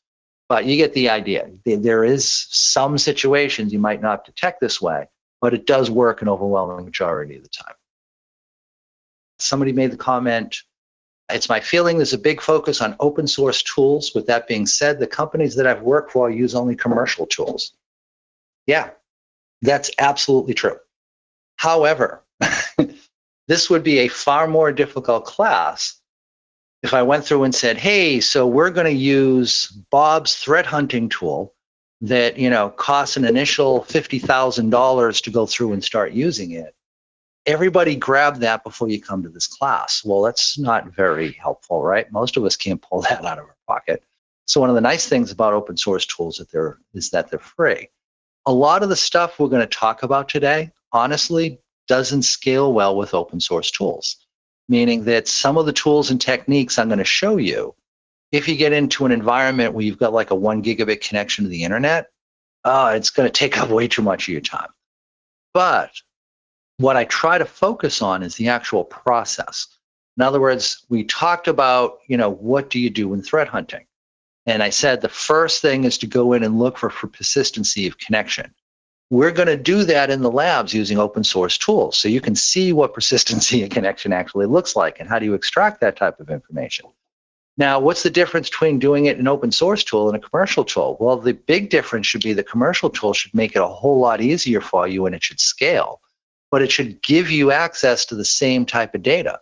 It should be doing the same types of processes. If you've gone through it yourself and you understand how this stuff works, it's a whole lot easier for you to look at a commercial tool and figure out, is it actually doing what you need it to, yes or no? There's a lot of tools out there that are labeled threat hunting tools, and way too many of them are just basic network performance tools that the vendors are just labeling as threat hunting because, hey, that's a real popular term right now and it's opening up purse strings. But when you start looking at, hey, will it help me identify my persistent connections? No, I won't do that. Okay, is it going to help me figure out when somebody's tunneling, through a protocol? No, they're not going to do that either. Well, is it really a threat hunting tool then? So again, focus more on the process than the tools themselves. I'll jump back in, check for questions later. Let's get back into the content and keep going. So what's the goal? Like I said, identifying persistent connections from our internal systems going out to the internet. And is there a constant communication taking place? So like I said, if we're looking at 24 hours of data and we're seeing it in that entire 24-hour block, yeah, that's a persistent connection. That's something we need to dig into a little bit deeper. Why start there? Because quite honestly, you can excuse the greatest amount of traffic this way. Persistency of connection is kind of rare. We tend to be more on a needed basis with our internet access. We're not searching Google once per minute, exactly a minute, all, 24 hours a day, 7 days a week. We're not doing that. So our connections to Google are going to be when we need to look something up type of thing. So the persistency is something that tends to be a little bit rarer. When it does exist, it's usually easier to be able to run down, is there a business need behind it? In other words, if you see me connect once to some random IP address out on the internet and, I hit a web server, is there a business need behind that? Well, it's kind of hard to tell. Now I got to go through the website and it's hard. But if I did it once and that was it, it's certainly not a C2 channel. So let's push that one off to the side. Let somebody else worry about whether the content was appropriate or whatever, and stay focused on, are any of our internal systems compromised? And I just talked about this when I answered that question. Focus on the techniques here. Focus on the types of data patterns that we're trying to hone in on, and look at that more than the actual tools that we're using. We're going to be doing some of this stuff using T-Shark. T-Shark does not scale to like a 10 gigabit, 20 gigabit connection to the internet. It's just not going to happen. But the techniques we're going to use T-Shark for, yeah, you can adapt those into other tools to be able to go off and do this type of thing. So bad guys versus red team. I like to qualify this because you always get some smart ass in the group that says, well, I can write a C2 that you can't detect. I'll just have it beacon once per week. And Chris, you're only talking about looking at a day's worth of data, so you wouldn't see persistency of connection, and therefore I could create a connection that the C2 channel you can't detect with this methodology. And the answer to that is yes, you are absolutely right. My experience has been it can be harder to detect red teams than it is actual attackers. And it comes down to, what are they trying to accomplish, right? What's the payoff for them? For an attacker, It's to get access to your network, and it's to manipulate resources and steal information. They need a fairly quick response on the C2 for that. In other words, if I attack a network and I only have a beacon home once per week, well, wait a minute. So now you're telling me every time I type a command, I got to wait a week for that information to come back? That's pretty damn useless, right?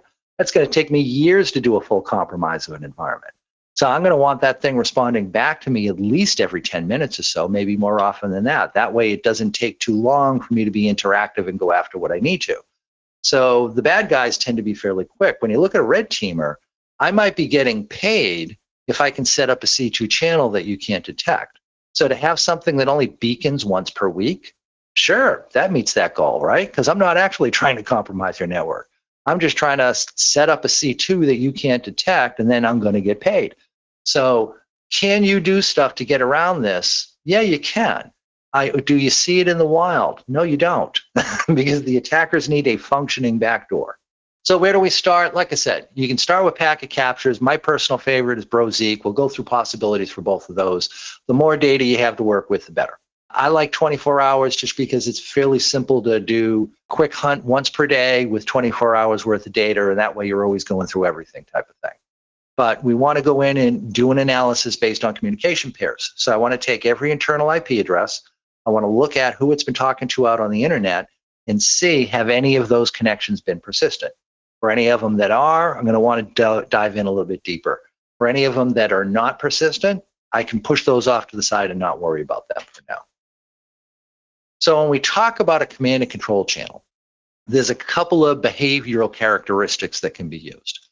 One is what's referred to as a long connection. So a long connection is simply, I compromise one of your internal systems, it creates a connection back to the command and control server, and it just leaves that connection open all the time. So now anytime the attacker needs to do anything, that connection's there, it's running, it's open, they can just funnel commands down that session and life is good.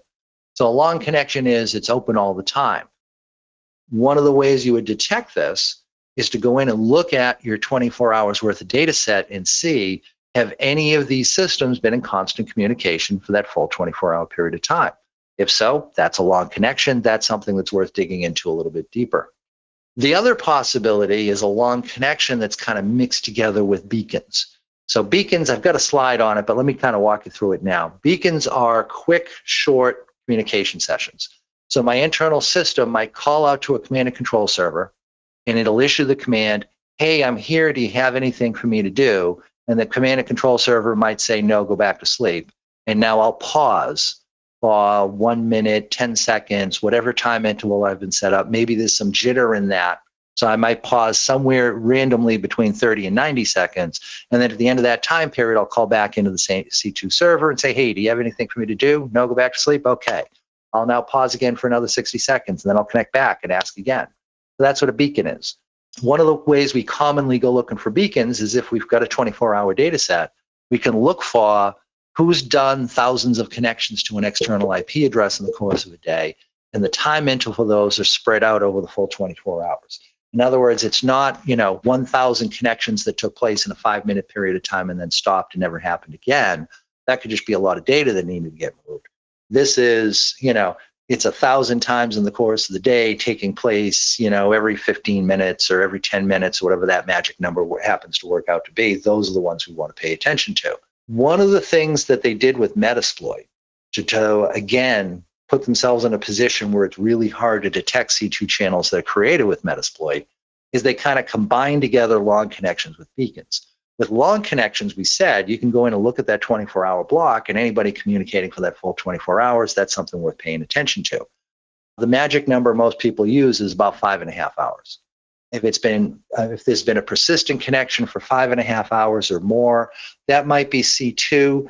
It also might be people circumventing your policy. Let's say you have proxies in place that make sure people don't go out to political sites, sports sites, porn sites, whatever it is your company doesn't want your employees accessing. And everybody goes through the proxy to make sure that that stuff gets filtered out.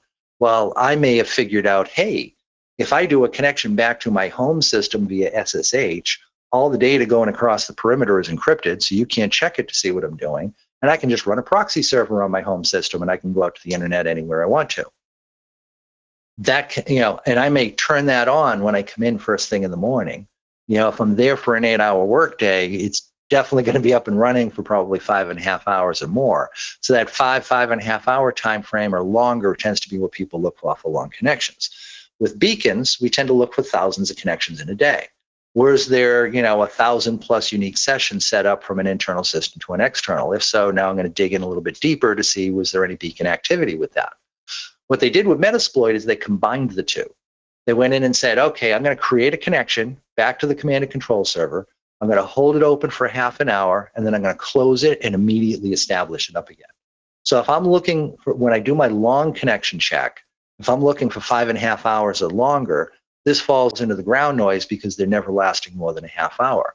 If I'm looking for thousands of connections a day, well, this is only connecting out 48 times in a 24-hour period of time. Again, I'm going to miss that. So it's a way to go about trying to fly under the radar of threat detection tools. So one of the things you want to make sure you're doing is you're looking at cumulative communication time. So to use that Metasploit example, it's only connecting for a half an hour, but it's doing it 48 times in the course of a day, which means it's actually in communication for that full 24-hour period of time. Again, that's persistency of connection. So we need a way to look at individual long connections, but also cumulative communication time as well. So how do you identify when a connection starts and when a connection stops? With TCP, it's fairly straightforward, because we've got our TCP 3-packet handshake that takes place at the start of the session. We've got a FINAC exchange and possibly a reset that kills it at the end. So everything that happens between that, that's the duration of the communication. But then you get into things like UDP, right? UDP is stateless. So how could I have a long connection on UDP? You actually can. You can have tools that will flag it as a long connection. And the reason is most tools use a timeout. In other words, if my internal IP talks to an external IP using a specific source port going to a specific target port on the destination, and let's say I send a UDP packet and then send another one 10 seconds later, most tools will look at those as being quote unquote part of the same session, even though UDP is stateless. So you can actually end up with tools that will report long connections using UDP, even though, if you want to split the hairs, that's technically impossible because UDP is stateless. It has no duration that's associated with it. But, they go through and they use timeouts to go through and kind of combine them together that way. And that's a common technique. You see that in detection tools. You see it in firewalls. State table timeouts are pretty common. And, Wireshark, here we see TCP, good example. So if I have 86,400 seconds for duration in a 24-hour period of time, that is the full 24 hours. Notice we're pretty close to that for the first couple of line items here. For all intents and purposes, this source IP is talking to that destination IP for pretty much the full 24 hours, at 86,400 seconds. But one of the tools we could use is Wireshark for this. We can also extract the same types of things with T-Shark out on the command line. And here's a good example of that. So with T-Shark, I can go in and I can spit this out. Now, should I use Wireshark or should I use T-Shark to do this type of thing? That really depends upon me and my environment. I would heavily lean towards the command line tool, however. And the reason for that is command line tools can be automated. They can be scripted. So I could go through, collect this data up, collect up my PCAP, write it out at the end of the day, and just have a shell script that goes through and runs this command that you see on the slide to go through and show me where my long connections are, and then spit that out to a report.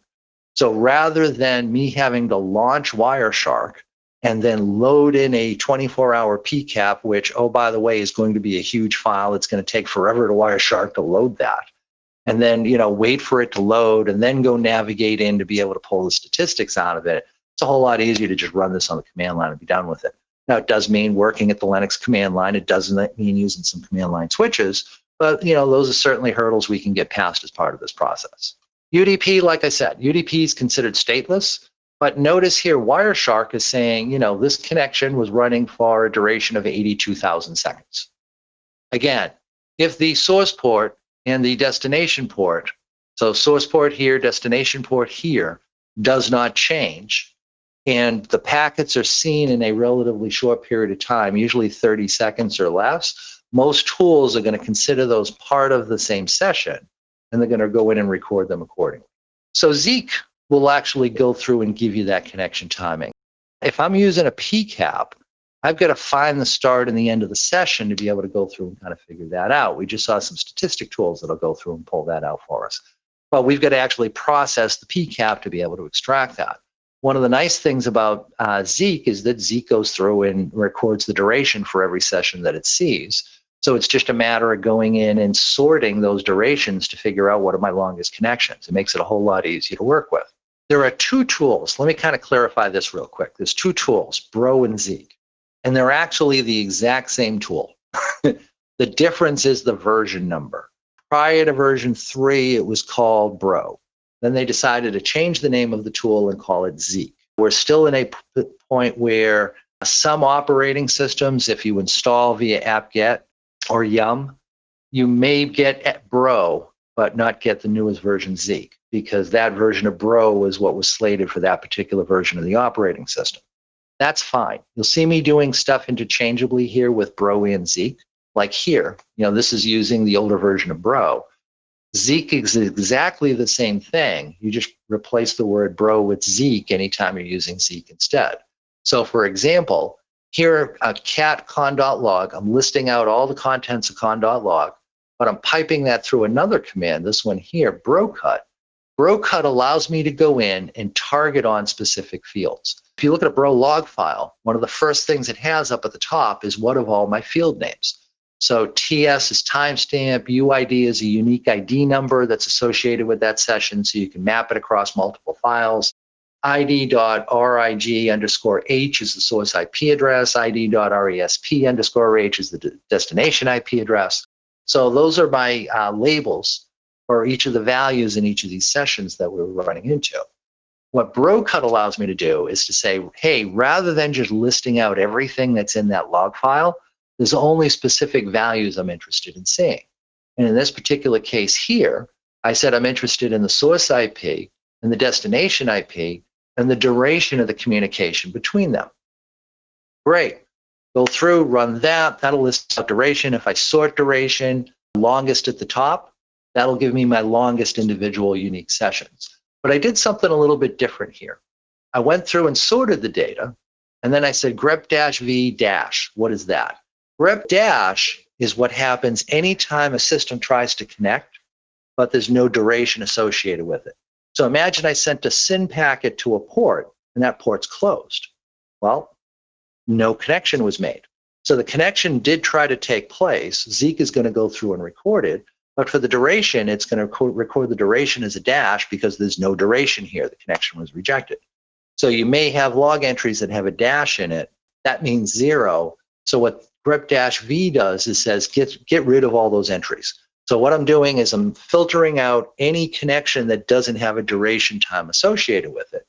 And then I'm using this tool that we'll talk about later, data mash, to add them together. So what I'm doing is I'm saying, hey, anytime 1055, 100, 100 was talking to 65, 52, 108, 225, I don't want you to list all of those unique individual sessions. What I want you to do is add up the duration of all of those together and just list this line once. Remember that Metasploit example? It's in communications for 24 hours, but each one is only 30 minutes. So if I go in and look for unique sessions only, I'm going to see a duration of 30 minutes. But if I go in and add up all those durations, I'm going to get a total duration time of 24 hours. That's going to make it jump to the top of the queue and be something that I know I need to go in and pay attention to. So we'll talk about those, some of the other command line switches more as we go through. Zeek's 5-minute TCP timeout problem. Yeah, this is something we dive into heavily as part of the advanced class. So what this is Zeek uses a timeout when it sees a connection. So imagine you've got an internal user that goes out and connects to a website, and they start exchanging data. What Zeek does is Zeek watches when's the last time it saw a packet go by as part of that session. If more than 5 minutes goes by, it assumes that session's dead, and it purges it out of its state memory and then writes out a log entry. Well, what if that thing was just sitting quiet, and now all of a sudden it starts sending data again? Well, if it starts sending data again after that 5-minute interval, Zeek's going to look at that and say, oh, hey, that's a new connection going from that same source port, that same target port from the same source IP to the same destination IP. So it looks at it as a brand new unique entry, even though it's not. One of the things I like to do is go in and tell Zeek, don't use your 5-minute timeout on TCP, extend that out to an hour. And now you're less likely to run into that. What you can run into is, imagine I have a connection that takes place from one system to another, and every 20 minutes it exchanges a little bit of data back and forth, and that's it. Well, what's going to happen is when it first does the connection, Zeek will record it, and it'll keep it in its state table. When 5 minutes goes by, it'll write out that log entry. Well, at the 20-minute mark, when they start exchanging data again, Zeek will go through and record that as a new session. And now if it goes quiet for 20 minutes, well, that will hit that 5-minute timeout again. It'll write out that new connection.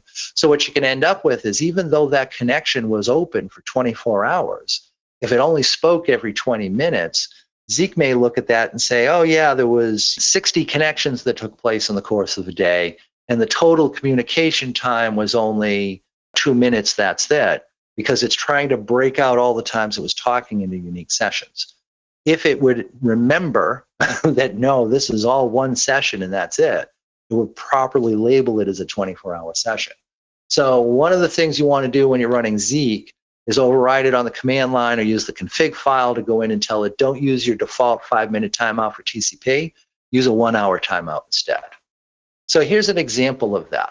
So I'm using Bro, I've got the older version, but here I used Bro to go in and read this particular PCAP file to see what's in that PCAP file. You know, what are you recording? And here I'm catting out the log file, and I'm looking at some of the headers that are inside of it. So what I'm seeing is, at these timestamps, this IP address at this source port connected to that destination IP address at that destination port. Well, look at the IPs and look at the port numbers. They're all the same. So this was actually the same connection the whole time. We just kept hitting the 5-minute timeout on on Bro. So it just started listing as in a new session over and over again, even though it shouldn't have been doing that.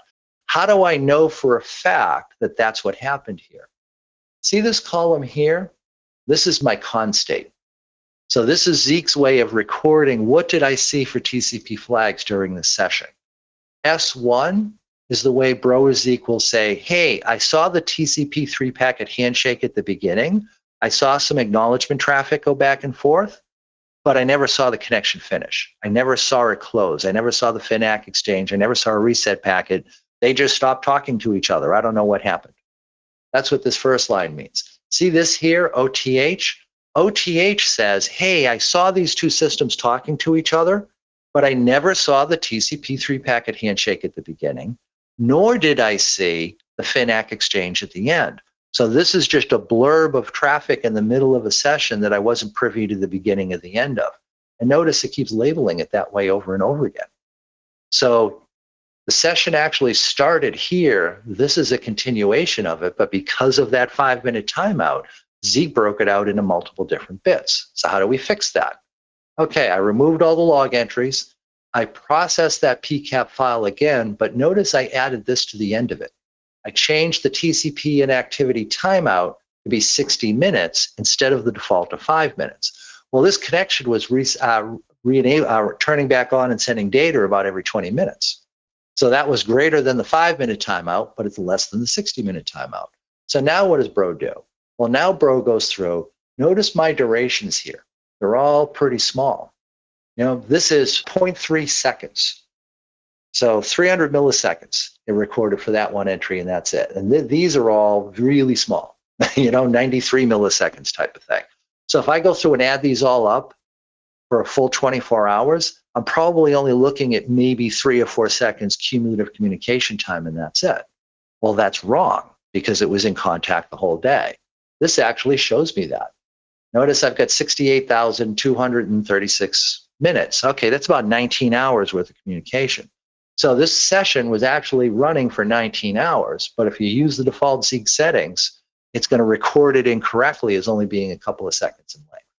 So State table timeouts are kind of unnatural. It's not part of our normal communications. It's something we do to try to purge entries that might, die, and there's no actual close of the session. But they can come back to bite us if we don't manage them properly. So I got a couple of possibilities here. I can go into the local.bro, the local.zeek file. I can create an entry for it there. And then when I run Zeek on the command line, I just use the command line local. That tells me to go off and use this local file. That's one way to do it. Or I can just simply specify it on the command line as you saw me doing. Either way will work. But I want to change that default timeout anytime I'm using Bro or Zeek to make sure that it's recording session time properly. What about firewalls? Can I use firewalls to go through and get an idea of how long sessions are lasting for? Surprisingly, no. Not in my experience. When you look at a firewall, most firewalls are stateful inspection based, which means they have a state table they're maintaining. But when you look at the timers in the state table, typically what they're recording is when was the last time a packet was seen as part of this session. They don't record the absolute start time of that session. So firewall logs are actually really poor at showing you timing duration. Further, if you look in the firewall logs, what you're usually going to see is a recording of, hey, this session started, but it's not telling you when it ended. So from the firewall log entry itself, you get no way to figure out duration. There are some exceptions to that, meaning there are some firewall tools out there that will let you extract this information, but it's the exception, not the rule. And then there's beacons. I talked about this one already. So this is that call out, ask for a command, process whatever that command tells me what to do, and then go quiet. And go quiet for a predetermined period of time, and then call in and repeat that process all over again. So they're pretty consistent. And this is done, as well as long connections, this is done to be able to circumvent our firewall. If I'm out here on the internet and I'm trying to get into this system, well, there's a firewall in the way and the network behind it's privately addressed. So I cannot create an inbound session to that system directly. The firewall's blocking me. But if I can drop malware on that system, maybe via email, getting somebody to click something they shouldn't have, I can put a process on this system that then now starts calling out to a command and control server. And now as the attacker, all I've got to do is queue a command on that control server so that the next time this thing calls home, it just processes that command. So if I can drop a command on here that says, hey, show me all processes running in memory. And now the next time this thing calls home and says, hey, do you have anything for me to do? Yeah, I want you to go through and look at what processes are running in memory and send the output of that back to me. And now it'll go through, execute that command, send back the results, and now the attacker can go in and see those results to see what processes are running on that system. So it acts as a proxy between the two. And we talked about anytime I can look at a long period of time and see consistency in the amount of connections taking place, that's a beacon. That's something we need to go in and pay attention to. It doesn't mean it's absolutely evil. It's just a unique way of communicating that doesn't happen that often. But we need to look at and see, is there a business need behind this connection? If there is, great. If there's not, yeah, okay, we get a problem. You can also look at session size and use that to determine if something's a beacon. So we talked about a majority of the time when a compromised system calls out to a command and control server, it says, hey, do you have anything for me to do? And most of the time what it hears back is no, go back to sleep. That's going to take a certain amount of data to go in and ask that question and get back that go to sleep answer. If I'm seeing that data size consistently, well, that's an indication of a heartbeat on a beacon signal. Now, what if that session size changes? Remember what I talked about before. The attacker could go in, queue up a command and say, hey, show me all running processes. Well, now when the thing calls in, it's not going to be this session size anymore because it's not hearing back, don't do anything, go back to sleep. It's hearing, show me all processes listed in memory.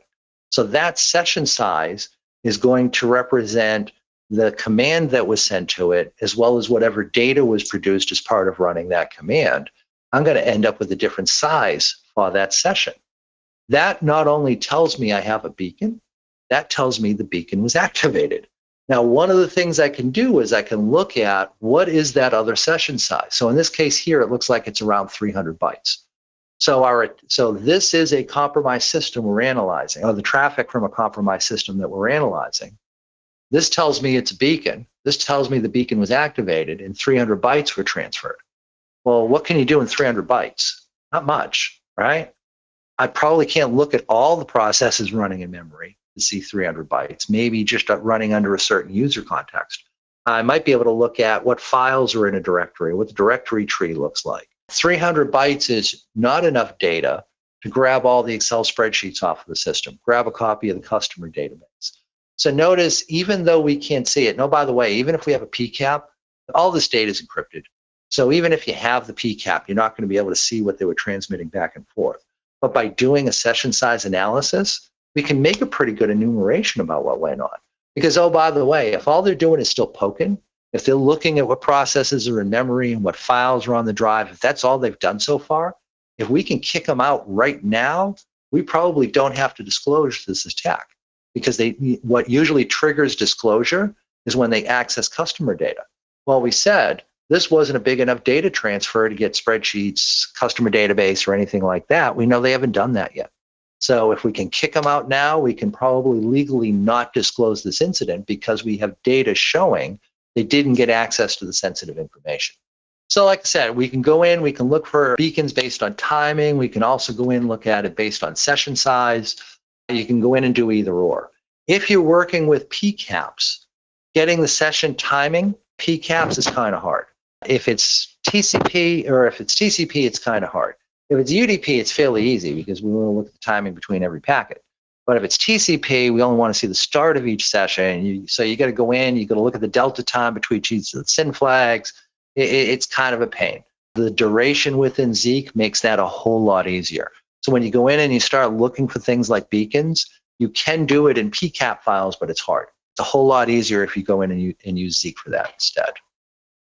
And I talked about jitter. This is just introducing some variation into the timing so that any tool trying to use k-means clustering to go in and detect this type of thing is going to miss it. Now, how do you know? So we're talking about open source tools, but most of us are using commercial tools. Hey, great, Chris. So now you've told me if my tool uses k-means clustering, I'm going to miss any beacon that introduces jitter. How do I know if my commercial tool does that or not? Well, one possibility is ask them. See what they come back with. If what they come back with is, oh, that's proprietary, we can't tell you that, be afraid. The other thing you can do is you can test it. At the beginning of this webcast, Shelby mentioned that Keith maintains our malware of the day blog entries. Those are freaking awesome because what Keith does is he goes through, he'll infect a system, he'll set up a C2 channel, he's got a 1-hour capture of what that traffic looks like, he's got a 24-hour capture of what that looks like. He's starting to get into documenting how do you go through and do this yourself. That's what you want. So if you have a tool that you're not sure if it's using k-means clustering to detect things or not, here's what you do. Go read some of Keith's blog, set up a C2 channel that uses an exact timing interval, once per minute. Does the tool catch that? It really should. If it doesn't, it is definitely not a threat hunting tool. But see if it catches that. If it does, great. It passed that part of the test. Now go in and add some variation to the timing. Go in and, like I said, tell it you want to, beacon once per minute plus or minus 50%. So the delta time could be as short as 30 seconds, as long as 90. Does the tool still detect that? If it does, great. If it doesn't, you have a wide open hole in your security posture now, right? So again, part of this is, again, we talked about purple team. Part of this is being able to figure out when our blue team tools aren't doing what we expect them to. One of the easiest ways to do that is to go through and just test these for ourselves. And I talked about this one way back in the very beginning. I talked about how my timing variance is 40 seconds. That's a wide variation. If I'm only going in and looking at 2 or 3 minutes of traffic, I can pretty much guarantee you're not going to pick up on this. But if you're looking at 24 hours, that normalizes, number one, it normalizes out this variation. And number two, it makes tagging this variance and timing a whole lot easier to go through and do. So again, big data sets make this whole process a whole lot easier. So working around jitter, like I said, if you just go in and you say, I want to sum up each hour or every 2 hours and normalize that, and go in and look at it that way, you can go in and you can do that. And that's a great way to go in and kind of catch things via jitter. We do have a patent on that, But we have open source tools that implement that pattern that anybody can go through and use for free. Now, the first time you do this, you're going to run into false positives. You're going to run into systems that are checking their system time that look like a beacon, but we know there's a business need for them. The way to deal with that is to go in and create an exception list. Come up with a way to go in and say, all right, I know there's a business need behind this connection that looks like a beacon. So therefore, tomorrow when I do a threat hunt, do not show me this data. Show me everything else but this.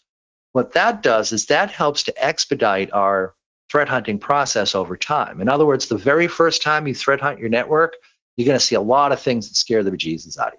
You're going to see long connections taking place. You're going to see beacons taking place, and you're going to have to go through and kind of run those down. Oh, hey, all of my Windows systems have a long connection being held back, being held open to a Microsoft system. Yeah, gee, is that really a surprise?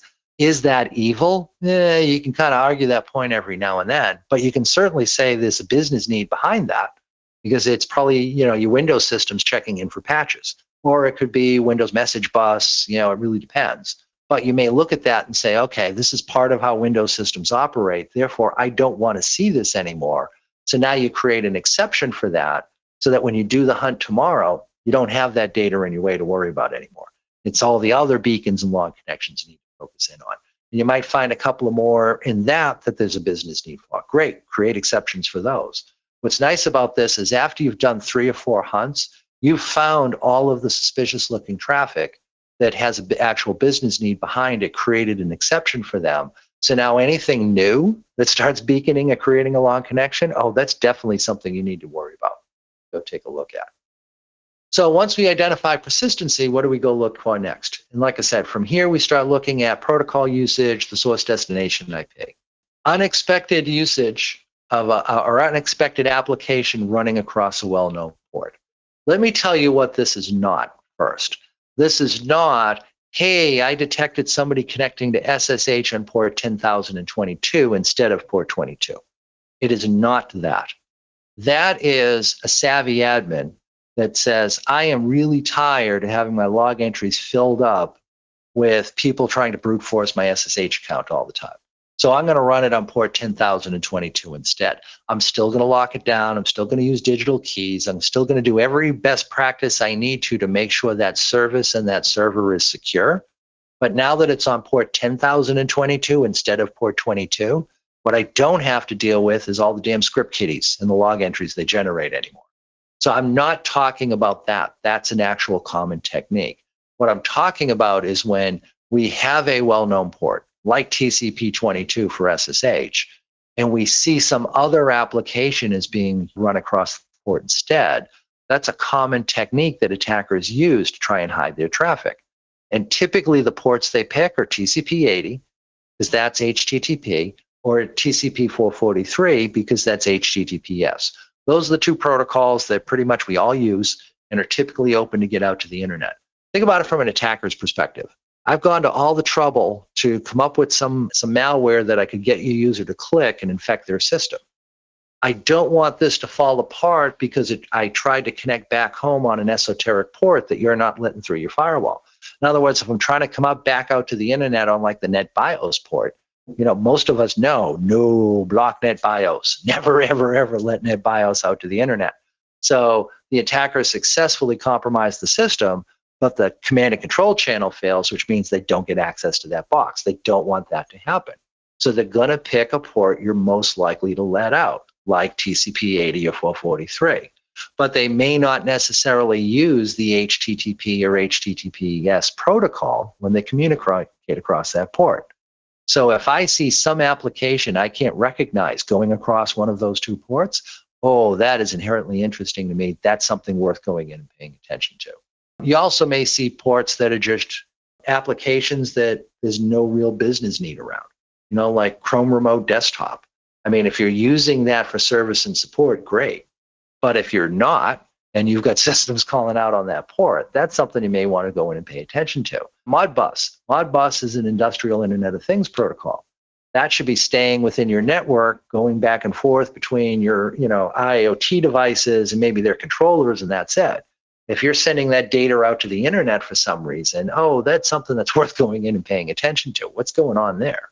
An unknown application on a standard port, that's what you want to go in and focus in on. If I'm analyzing TCP 443 traffic and I don't see an SSL client hello, I don't see an SSL server hello, I don't see the server send a copy of its digital certificate, I don't see any of that stuff take place when that connection gets established, somebody's tunneling through that port. That's worth going in and paying attention to.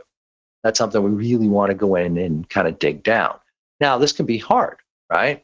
In other words, we're talking about going in and analyzing what application is using that port. I talked about SSL client hello, server hello, digital certificate. Maybe you knew about those, maybe you don't. And maybe you know what they should look like within a packet stream, maybe you don't. Is there an easy way to go in and tag this stuff? Yeah, Zeek will do this for you. Zeek understand. One of the things I really love about Zeek is, remember I was picking on firewalls saying just because the firewall labels traffic as HTTPS, it does not mean that's actually HTTPS traffic. For most firewalls, all that means is it saw connectivity to TCP port 443, and that's it. And it assumes it's HTTPS, even though it might not be. Zeek does it differently. What Zeek does is Zeek has 50 plus different decoders for different applications, and it checks every single port for that. So if somebody's running HTTP on port 1080, it'll find that and it'll label it as HTTP. So anytime it sees a session goes off, it starts running it through all its decoders until it finds one that actually understands what's being said. If it doesn't find one, it'll label that as an unknown protocol. So here's an example of that. So here, I'm catting out my con.log file. I'm using brocut to go in and say, just show me the source IP address, the destination IP address, the destination port. I want to look at the protocol. So is it TCP, UDP, ICMP, whatever the case may be. I'm looking at the service, which is what application was detected along this session. And then I'm looking at original IP bytes. That's just how many bytes was sent from the client to the server. And response IP bytes. How many bytes did the server send back to the client? And as I go through here, I have a couple of lines here that are interesting. So here I'm seeing an SSH session, my very first line. It's going to TCP port 22 and it's labeling it as SSH. Okay, great. That now looks like just a normal SSH session. So long as I'm okay with SSH going across to that IP address, life is good. Now notice the next one. The next one was TCP port 22. It did not recognize the application, and data went from the client to the server, but the server never responded. What this looks like to me is an IP address that ended up on our shun list, meaning that that IP address is probably trying to brute force different accounts, and we have software running that says, if you try an account that doesn't exist on this system, or if you fail your SSH password, or if you try to connect with a password and I'm set up to only use a digital certificate and you're not, or excuse me, I'm only set up to use public-private key and you're not trying to use public-private key in your connection, I am going to block your access to the SSH server for the next 12 hours or something, just to make sure you can't continue to try and brute force your way in. That may be why the server never responds. And since the server never responds, we never see the SSH header in there, and that's why it might not recognize the protocol. So anytime you see something where it doesn't recognize the application, sometimes there's a reason for that. Well, there's always a reason for it, but sometimes you can kind of go through and decipher why it happened. Maybe it's tunneling. Maybe it's a connection that just didn't complete. Maybe it's something that it just doesn't even recognize. So here we're seeing traffic going to port 7,180. And there was some traffic exchange, but Zeek couldn't figure out what the application was. Okay, that's a weird port number, so who knows what's going over that. But if I look at the next one, this is TCP 445, that should be my SMB over IP traffic. It does recognize that, and yet it's still flagging it as an application it doesn't understand. What's going on with that one? That one may be worth going in and taking a deeper look at. So you get the idea. Figuring out what the app is very important. Also, you want to look for things like where attackers kind of bend the rules but don't necessarily break them. So a good example of that for me is DNS. When you stop and think about how many hosts does it logically make sense to expose to the internet, that number for most environments is pretty low. It's going to be less than 10. Because we'll have a web server, a mail server, a couple of DNS servers, maybe a customer portal, and hey, look, we're still counting fingers on just one hand. We're way under 10. What if you see over 1,000? Well, that makes no sense, right? Especially what if you see over 1,000, it's from a domain that you don't recognize. In other words, if I see a couple hundred, but it's Microsoft or it's Akamai or Google or Amazon, well, those are big companies that offer services on the internet. So the fact that they have a couple hundred servers exposed, yeah, it's not a big surprise. That's how they operate. That's understood. But what if, evil.com, it looks like it has 2,000 different host names associated with it? Well, I've never heard of evil.com. I don't know why we would be looking up so many hosts within that environment. So that would raise some red flags for me. So notice DNS is working the way it's supposed to, but they're bending the rules a little bit. We're seeing an unexpected situation, more fully qualified domain names than we expect to see. That may be an indication of command and control being run across our DNS channel. Those large number of fully qualified domain names are a side effect of using DNS as a C2 channel. The other thing I can take a look at is how many fully qualified domain names do I look up within the domain, and how many people actually go visit those IP addresses. In other words, if I'm looking up a bunch of host names and coming up with the IP addresses to connect to them, and then nobody ever connects to those IP addresses, why? Why did I have to look up 1,000 host names in that domain if none of my users wanted to go to that domain? That may be another time where the rules kind of getting bent. So here's a good example of that. So what I'm in here looking at is I'm using T-Shark, I'm reading a PCAP file, I'm using -T fields to identify that I want to print out specific fields within the IP header. I don't want you to give me just a basic summary. I want to specify exactly what I want to see. And what I'm saying I want to see is just the DNS query name. So in other words, when somebody queried a fully qualified domain name, show me what that fully qualified domain name is. Then what I'm doing is I'm doing some sort magic to go through and basically say, strip out, I want to count the number of unique host names, but I don't need to print that out. Don't show it to me on the screen. I just want to count up how many unique names there were. And notice in this case here, Akamai Edge, so that's part of Akamai. Okay, we've heard of them, right? Akamai is a big company that does CDN services for a lot of large organizations. And we're seeing 154 servers or fully qualified domain names associated with that domain. That's not a surprise to me. But look at the entry just before it, r-1x.com. Okay, I've never heard of that network before. And it looks like there's 62,000 fully qualified domain names associated. Yeah, okay, that makes no sense at all, right? That's way more than we would ever want to expect to see. Further, if I dig in and I start looking at what are those fully qualified domain names that we're getting resolved, I see patterns like this. Notice this does not look like anything a human would ever come up with, right? Because when we do DNS, typically humans come up with names, and it's those names that are used as part of our DNS. So I'll name things, I'll name my web server www. I might name my mail server mail. My gateway might be GTW. There's a naming convention we tend to use. This to me says programmatically created. These names are names we want to have people be able to remember. Who's going to remember this, right? How many zeros were at the beginning before we even started coming up with this hex value? Yeah, no, people don't usually give hex value names to their web servers. So this looks to me like it's been programmed. This looks to me like, yeah, we're dealing with a command and control channel.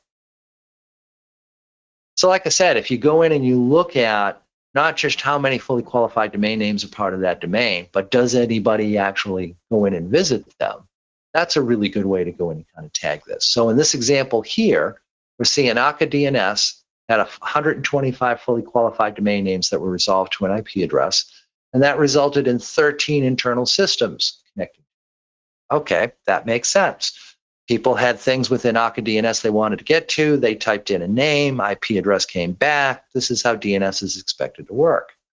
Well, we had flagged r-1x.com before, and we had said 62,000 fully qualified domain names is excessive. We think something else might be going on. The other indicator that this might be a C2 channel is over here. No one's going to that domain. No one actually ever goes in and visits any of those hosts that are being looked up.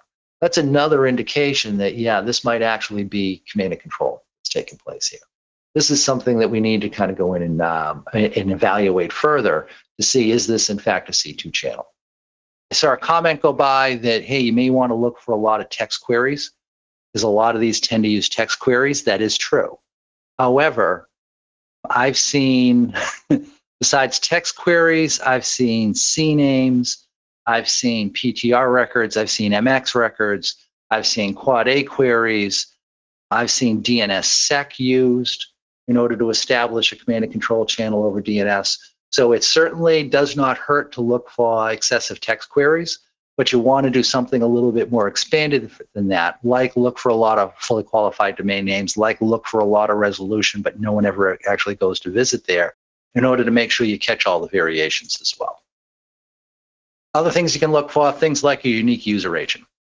And so if we're a Windows 10 environment, everybody's running the same version of Chrome, our user agent string for all those systems should be identical. The way we negotiate a TLS session should always be identical. Anytime we see something fall outside of that, that might be interesting and worth taking a look at. This one to me is a minor modifier. So like here we have one system that's using Python to do its connections. Does that actually mean we've got a compromise? No. Yeah, it might be worth checking out. It's unique. Do we expect it to be unique? You know, what's the source system using that? That might be worth taking a look at. But beyond that, yeah, no, it's not a big deal. The one before it actually kind of catches my attention more. It's an HTTP session, but no user agent string was sent. That's odd. That usually does not happen. So that's one I would probably want to run down to figure out, hey, what's going on here? Anytime we see a lot of the user agent string being used, you know, this is our consistent pattern of all of our internal systems. Those are less likely to have to be worried about. Also, unique client hello. So I mentioned if everybody's running Chrome on Windows 10, the way we negotiate an SSL TLS session should be the same every time. There's a tool out there called JA3. And what JA3 does is it hashes that negotiation. So you can compare different negotiations to see if they're the same. That's what you're looking at here. So anytime that hash number is unique, that means that system has a unique way of negotiating TLS versus the rest of your systems on your network. Again, minor modifier, but maybe worth going in and taking a look at. And especially if you can combine it with, I'm seeing a long connection and the user agent is unique, or the way it negotiated the TLS session is unique, that makes it even that much more interesting to you. Might also be worth taking a look at digital certificates. So things like, you know, somebody's talking to a self-signed cert, you know, that might be interesting. Or things like it's an expired digital certificate, that might be interesting. Again, this is another minor modifier for me. You know, we use self-signed digital certs all the time. You know, we may set up an internal system and not bother putting a real cert on it. That happens. So context is everything. But if it's beaconing, and it's beaconing to a system with a self-signed cert, oh, that just makes it that much more interesting and worth taking a look at. So we've looked at persistency of connection. We've looked at strange use of the protocol. The next thing I would look at is I'd start analyzing the internal system and the external system. Which one I would do first depends on my environment. If we have Carbon Black running on all of our internal systems, or we're running Sysmon to collect log entries off of all the internal systems, I'll go after and take a look at the internal system next. If we don't have any of that, if you're in one of those environments where if you go to the IT group and say, hey, this IP address is acting suspiciously, what host is that address? And their response is, oh, that's in the DHCP range. I don't know. Let me look it up. I'll get back to you. And it takes them half the day. Yeah, you don't have enough visibility of your internal systems. But from a threat hunting perspective, if I know I'm in that position, I'll actually investigate the external system first, because it might be easier to learn more information about that versus the internal system. So here we're talking about check the destination IP address and start running through it to see if there's anything suspicious. And like I said, this part of the process is going to vary depending upon your environment. If you've got a lot of data about the internal system, go after that first. If you've got almost nothing, yeah, then you definitely want to go take a look at the destination IP address first. But simple things, you know, what geo region is it in? I mean, you know, geolocation isn't exact, but you know, again, to go back to my earlier example, you know, Quanzhou, China kind of stuck out because they knew, yeah, there's nothing that should be going to that region of the world. So sometimes these things hit and, you know, kind of pay off pretty well. look at where the traffic's going. Do you recognize that domain? If it's going to DigitalOcean and you know your environment uses DigitalOcean for VM services, okay, that might be the business need here. You know, I might have some of my devs might have a server set up that they're doing something. You know, let's run that down. But if it's in DigitalOcean and you know for sure you don't use DigitalOcean for any of your resources, yeah, that should make it a little bit more suspicious. So run down the business need. I talked about threat intel isn't great, but once you've established persistency of connection, once you've established this thing looks suspicious, it may be worth it to go out and do some investigation on that IP address to see, has there been anything shaky that's been found with that before? This will also, the checks that I have listed here, this will also give you additional information like, hey, what ASN is that part of? You know, who actually owns that address space? Who's using it? You know, what's the geo information? That type of information may help you be able to go in and run this down. And then the internal system, like I said, this really depends upon what you're doing internally. If you're not collecting any information on the internal systems, you got to fix that. You got to start getting something.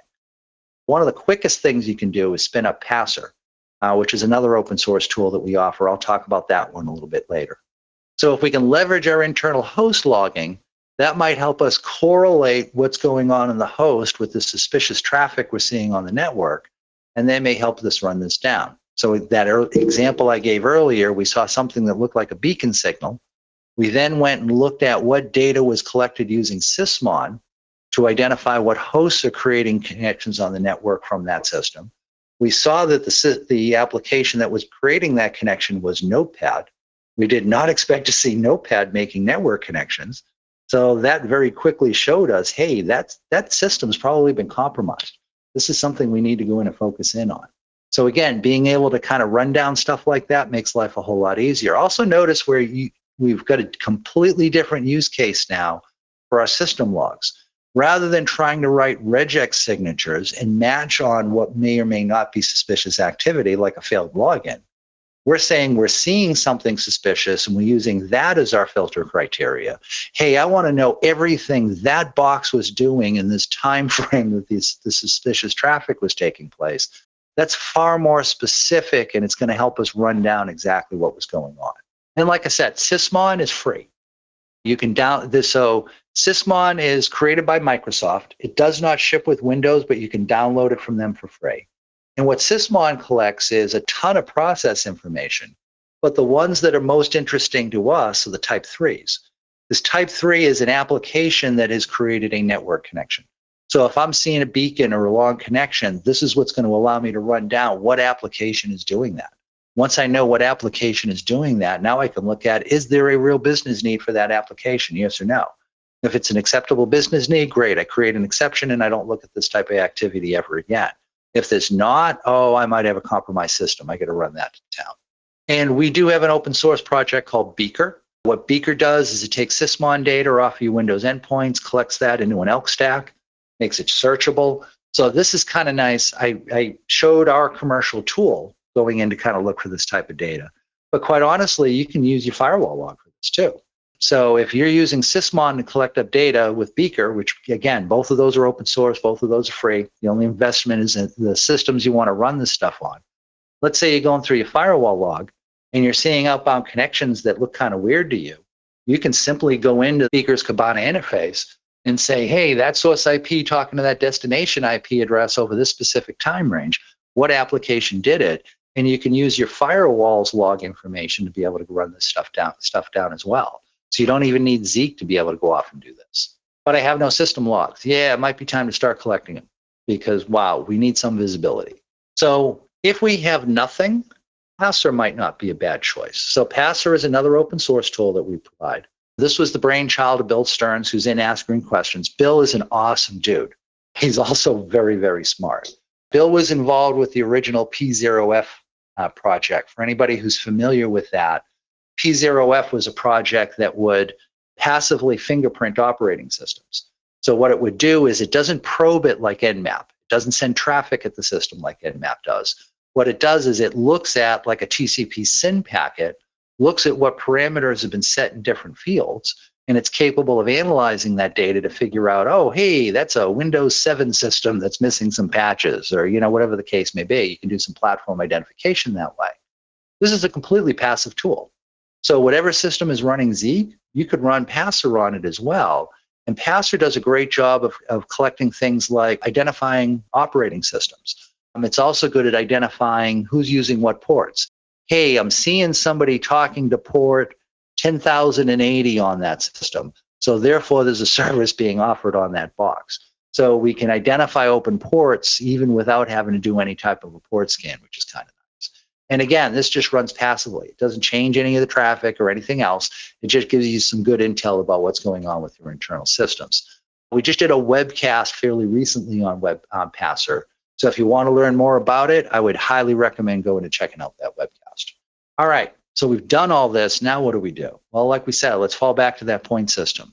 So if we're seeing persistency of connection, we apply some large amount of points. If we're seeing odd protocol usage, we apply some large amount of points. If we're seeing unique user agents or unique ways to negotiate TLS, we'll assign a minor amount of points. We'll go through and look at, hey, where is it talking to? Does the geolocation information make sense? That type of thing. Once we do that, add the points up. Do we have enough points to make it worth saying, hey, we think the system's been compromised and we need to go in incident handling mode? If yes, great, let's do that. If we're looking at the number of points and saying, yeah, no, this is down to the ground noise, is it enough to say it's safe? If so, mark it as safe. If we can't mark it as safe or we can't mark it as compromised, we need to come up with something else to try to collect additional data to be able to push that system towards one end or the other. So again, at the end of the day, we want to be able to mark everything as safe or everything as being compromised. So different tools that are out there. I'm going to run through these real quick. We've got webinars that kind of run into deep detail on any of these that you want to run through. The first one is TCP dump. This one is kind of a given. It ships with every Linux, Unix operating system. There's a tool called WinDump that works on the Windows side. This is just a basic packet analysis tool. I find it's good for capturing packets. It's also good for kind of watching from like a high level what's going on with the sessions. It doesn't give you any type of decode capability, meaning it's not like Wireshark where Wireshark will like label something in red if it thinks it sees something odd with that particular packet. You got to be able to read this stuff yourself. But it's very lightweight. It's always there. It's easy to work with. And like I said, one of the things it's good for is actually creating your PCAP files. So down at the bottom here, I've got a little script. Thank you, Bill Stearns. This is Bill's script that just goes through and runs TCP dump, collects all the traffic that is seen going by on the network interface, writes that out to a file, and it will do that once an hour. So each file is a 1 hour period of time. Now I'll end up with 24 files in the course of a day. I've got the 24 PCAP files I need to go in and do my analysis and do my threat hunt to see is there anything suspicious here that I need to go in and worry about. So it's a pretty good tool for that as well. T-Shark is kind of like TCP dump. This is the command line version of Wireshark for all intents and purposes. You can run it and it will give you kind of some basic information about all the traffic that it's seeing going back and forth. But the real strength of T-Shark is the ability to go in and define specifically what it is you want to look at.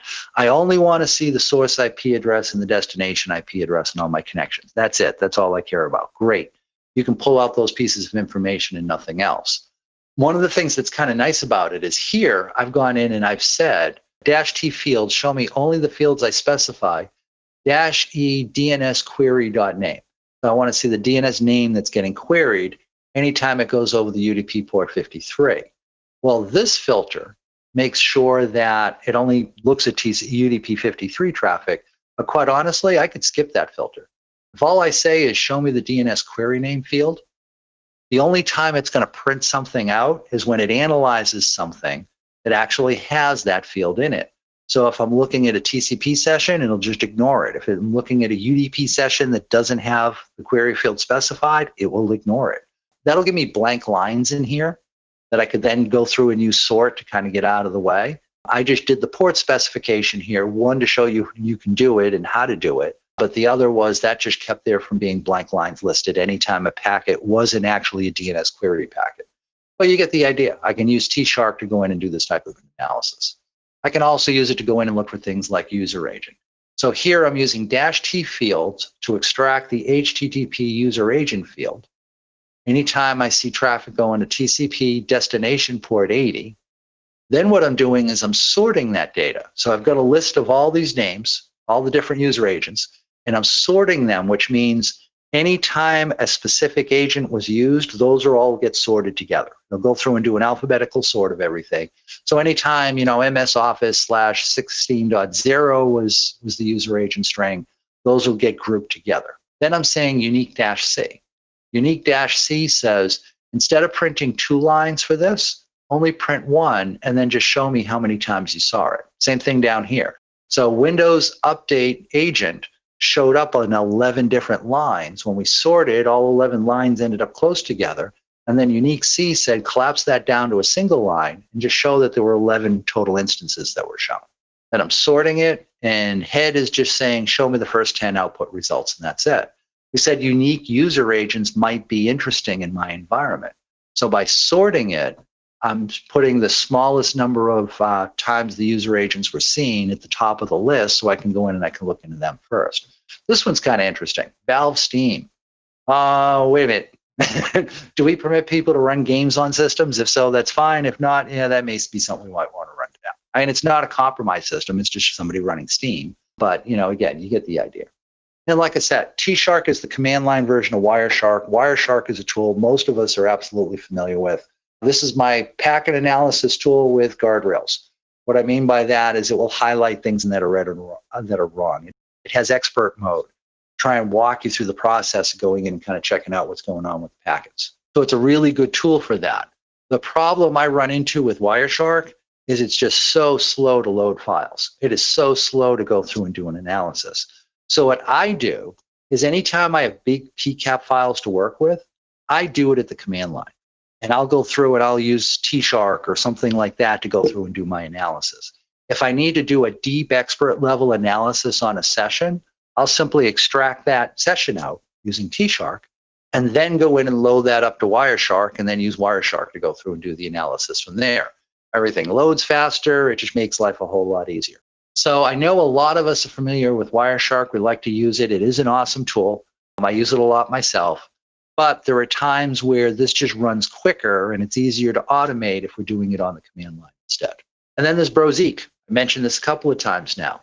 So it used to be called Bro. It's now called Zeek. You may run into one or the other depending upon what version you're looking at. But this is what goes through and creates a summary of all the traffic that it sees that you can get and go through and parse. And you've already seen quite a few examples of where I've gone in and extracted out certain fields to go in and do some form of an analysis. In this particular slide here, I'm just going through and looking at what applications are running across each of those ports. And we said anytime Zeek can't identify the application that used that port, especially if it's a well-known port, that's something that could be interesting and maybe worth going in and paying attention to. With this one here, I'm going in and I'm looking at what digital certificates were self-signed. So here I'm listing out the contents of the SSL log file.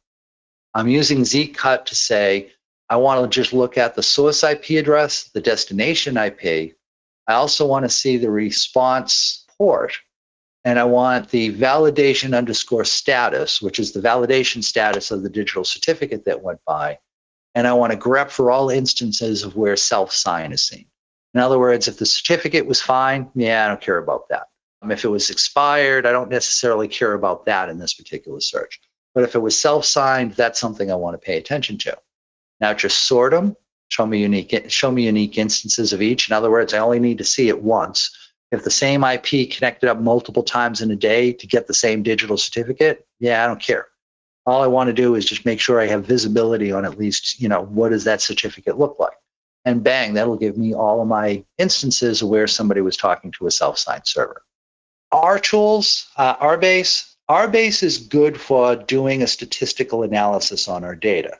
So for example, let's say we have a lot of connections that took place and we want to identify, is there consistency in the data, the amount of data that was sent back and forth as part of each of those sessions? RBase is a tool set I can use to go in and analyze that. I personally like data mash a little bit better myself. Data mash will do all the things that RBase will, but it's, do you like corn? Do you like tomatoes? Well, they're both good. They're both good for you. It's all a matter of personal choice at that point, right? So I included it here for completeness. And, I went through and I gave you an example of how you can use it to go in and kind of pull out some stats. But you can do exactly the same thing with data mash. And data mash, it's also a whole lot easier to do numeric values line by line. So you saw I used this once. I was using data mash to go in and say, hey, take a look at all the connections that took place from one specific source IP to one specific destination IP. And if they connected multiple times in a day, add up the duration of each. Data mash is a great tool for going in and doing that as well. So you can go through and you can do that. Both of them are installed on the class VM. The labs work around using data mash, but if you want to play around with RBase and using that instead, you can do that too. So here's a good example. So here I've looked at Zeek's con log, and I've used brocut to say, show me the source IP address, the destination IP address, and the duration of that connection. And then I want to sort that. Sort -K3 means sort on the third column. Well, my first column is source IP. My second column is destination IP. My third column is duration. So that's going in and that's sorting based on that. So it's going to go through and it's going to show me how often, it's going to go through and show me how many connections I took place. Now, if I look at this one here, I look at lines 2 and 3, those are two connections to the same IP address. One was 41 seconds, one was for 31 seconds. Well, if I want to get an idea of duration in the course of a day, I don't want to see those as individual entries. I want to see them all added up together. Well, that's what we did down here. So I used data mash to say, hey, anytime the value in column 1 and 2 is the same, so the source IP and the destination IP address is the same, sum the values listed in the third column, add these two up. So if you go in and do a quick calculation on these two values, you'll see, yeah, they come out to 73.3. So again, if I've got a situation where, we're talking about like Metasploit, connects for a half hour, closes, connects for a half hour, closes. If we sum up all of those connections, we still end up with 24 hours worth of activity. And then there's RITA. So what RITA is good for is actually finding C2 channels. So this is another one of our open source tools. Anybody can download this and use this. So we're going to go through and we're about to start doing a bunch of labs. And first we're going to go through and we're going to use T-Shark and we're going to use raw Zeek logs. And we're going to go through and manipulate that to try and find long connections and beacons, and you'll see what that process is like. Then we'll go back through and do the same labs, but using RITA instead. And you'll see how RITA can assist you in that whole process. The big payoff for RITA is, remember where I said we want to analyze every connection that takes place. So for every internal IP address, we want to look at every single external IP address it connected to on the internet and analyze, was there persistency in that connection? Yes and no. That's a lot of data analysis, right? RITA takes care of all that for you. It automates the whole process. So it does simplify an awful lot of this hunting. When you go in and you use RITA to look for beacons, one of the things it'll give you is a score. Something being a beacon is not binary. By that, it isn't necessarily it's absolutely a beacon or it's absolutely not. There's kind of a gray area, or it's kind of beacony or it's not. That's where this score comes from. So anytime RITA's score is 1.0, that is a perfect beacon. That's something we've analyzed and we've said, this is absolutely 100% a beacon. It fits all the criteria that we go in and we look for. As that score goes down, we're looking at it and saying, it's kind of beacony, but it's, we're not as positive this is actually something that's persistency of connection. Anything that's like 0.9 or higher, you definitely want to look at. In fact, you probably want to analyze anything that's like 0.8 or higher. Once you get under 0.8, though, you're kind of getting into the ground noise at that point. It's less worth going in and paying attention to. This is kind of cool because we're going in and we're looking at how many connections took place over the day, what was the time interval spread between them, is there consistency in the session size? There's a lot of back-end analysis that this tool is taking care of for you in order to optimize this whole process. And it'll look for C2 over DNS as well, give you some easy output for that. So this is telling me that CMU looks like it has 227 unique host names associated with it. That's below that 1,000 number we were talking about before, so this one's probably okay. but you get the idea. It'll go through and summarize how many times have you done looked up systems within a specific domain. I talked about passer already. I just wanted to give you a couple more slides on that. And, there's other techniques that I see people use that can be somewhat helpful. So, the Majestic top 1 million. What this is this is a list of the top 1 million busiest sites on the internet. So if you're seeing people, connecting to an IP address that's on this list fairly frequently, it may be because it's a popular site. Just because something's popular doesn't mean it's not evil. But if I see a lot of traffic going to something on the Majestic 1 million, then I'm less likely to feel like it's evil. I get to see some more evidence that tells me it's evil, and it's now starting to lean towards, yeah, this might actually be okay. Open source threat feeds. So I talked about this. I talked about I would not use threat feeds as my first step in a threat hunting process because the false positive rate is just up through the damn roof. But if I've run down persistency of connection, if I'm looking at something suspicious, to leverage threat intel feeds to go in and kind of look that up to see is there anything known bad associated with that, yeah, that may not be such a bad thing to look at too. The other thing I like to look at is anytime I get a match on a threat intel feed, I also like to take a look at how much data was sent by the client up to the server. Imagine a situation where we have a C2 server, within Amazon EC2, and the attacker shuts it down, moves off to another IP address, and a legitimate website comes to that address. You may see your users connecting to that IP, and it's matching on your threat intel. So, hey, you think your threat intel list is doing what it's supposed to, and it's not. It's flagging something that's already moved off to another address, and you're actually getting a false positive. So one of the ways I'll look to see is this actually a false positive is I'll look at how much data is the client sending to the server, because typically it's going to be a web server.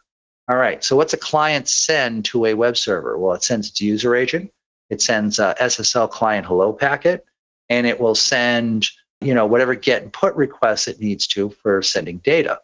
That's not a lot of information.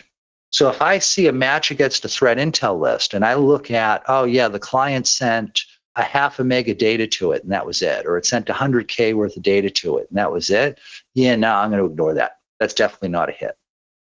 But if I see a match against my threat intel list and I see that client move 50 megabytes up to that IP address, oh yeah, that's something I got to pay attention to. That is probably, there's still something evil at that IP address and something has gone wrong with it. And there's a bunch of different possible threat intel feeds you can use. Everybody's got their favorites. Go with whatever you feel most useful. If there's a question, yeah, let me grab this one. Are there not any reliable, reputational threat feeds?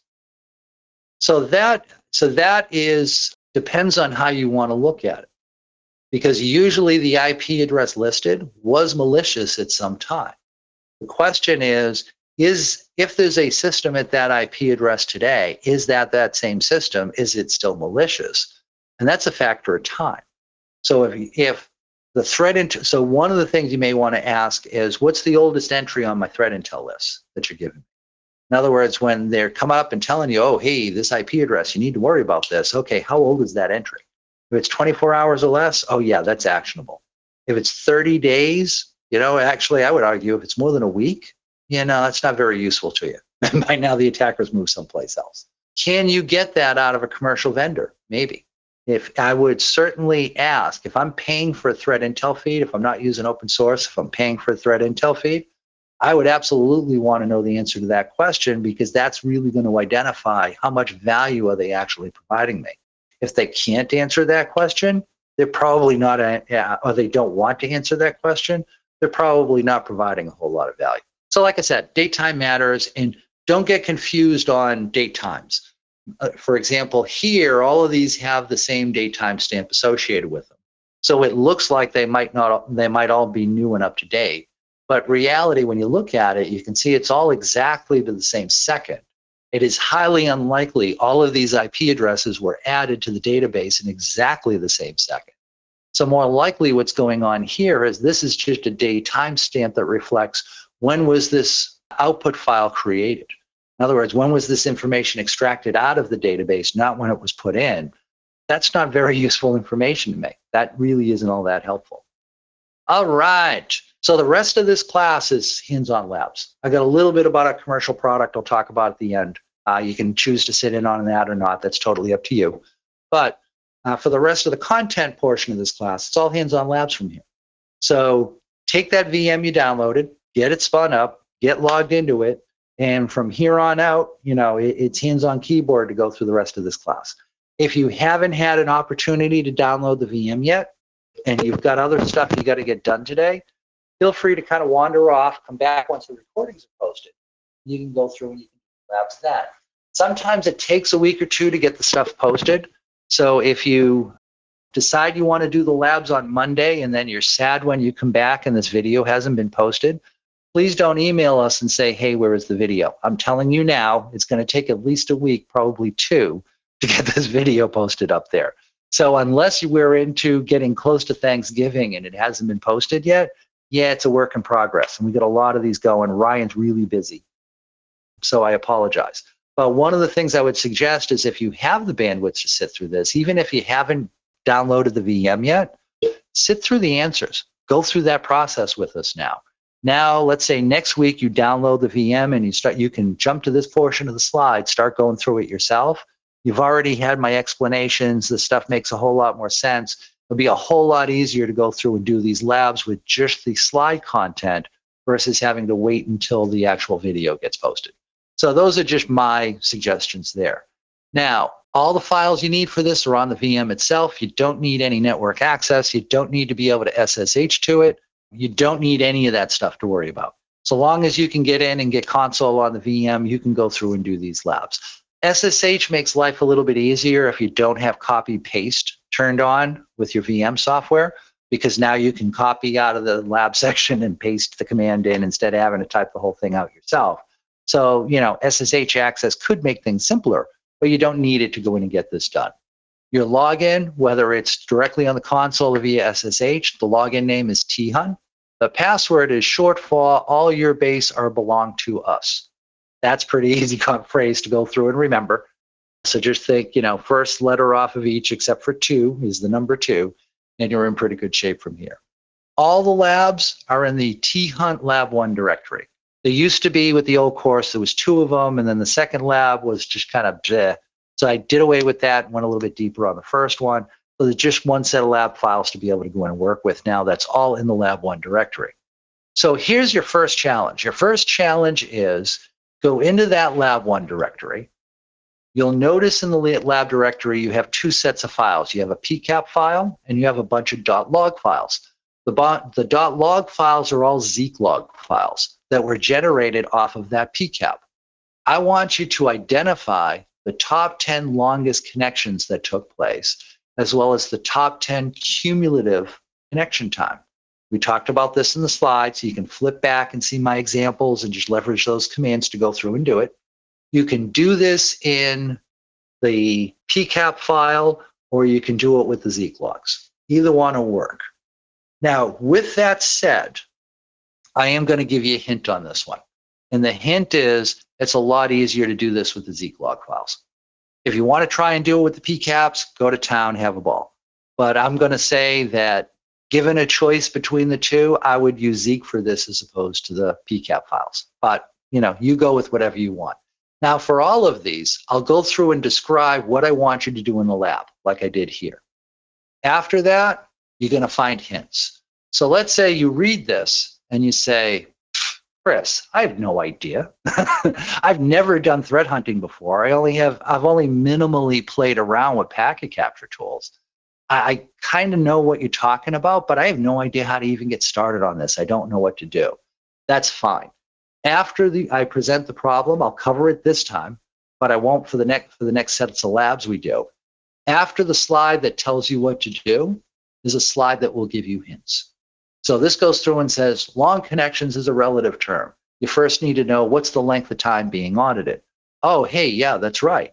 Because if I've only got an hour's worth of data to look for, it's not worth it going in looking for 24-hour long connections, right? Because I've only got an hour's worth of data. But if I've got 24 hours worth of data, now I know, okay, if I see something 24 hours long, that's interesting to me. So knowing what time frame you have to work with, that's important, and that's one of the first things you're going to want to solve. I talk you through, yeah, this might be a little bit easier to use with Zeek, versus trying to use the PCAP file. Now, if you go through the hints and you say, okay, Chris, I have a little bit of a better idea of what you're looking for, but I still really don't know where to start. After this, I'm going to give you commands. Now, if you consider yourself a threat hunter and you do this for a living, use the problem statement and that's it. I want you to go in and figure out the rest of it for yourself. So what I've tried to do is gear this towards 3 different education levels. For the gurus, use this and use this only. For the folks that are advanced, use the description as well as maybe some general hints. If you're junior and you're just starting out, start copy pasting commands and start looking at what type of output it gives you. Play around with the commands. Like if you're looking at this one down here and you're saying, what the heck is all this stuff? What does all this do, Chris? That's easy. Run the command, look at what all the output does, and now hit the up arrow to pull the command back. Get rid of the last part of the command. How did that change it? Now get rid of this part of the command. How did that change it? Get rid of this part of the command. Now what do you say? And that'll help you kind of work through. In between these little bar characters here is a unique command. So we're actually running multiple commands, all part of the same command. What do each of those do? Well, like I said, just backspace up until the bar goes away and you'll get to see what everything did prior to that command. It'll help you kind of walk through it. Is SSH set up on these VMs? Yes, it is. It is set up on both of them. So if you downloaded the VirtualBox version or if you downloaded VMware version, SSHD is running on both of those boxes. It is listening on both systems. It's listening on port 10,022 instead of 22. The reason for that is the way you normally set up SSH access to a locally running VM is you run the application on some other port. You go in and you configure your VM software, and how to do this, do some Google searching and you'll find it.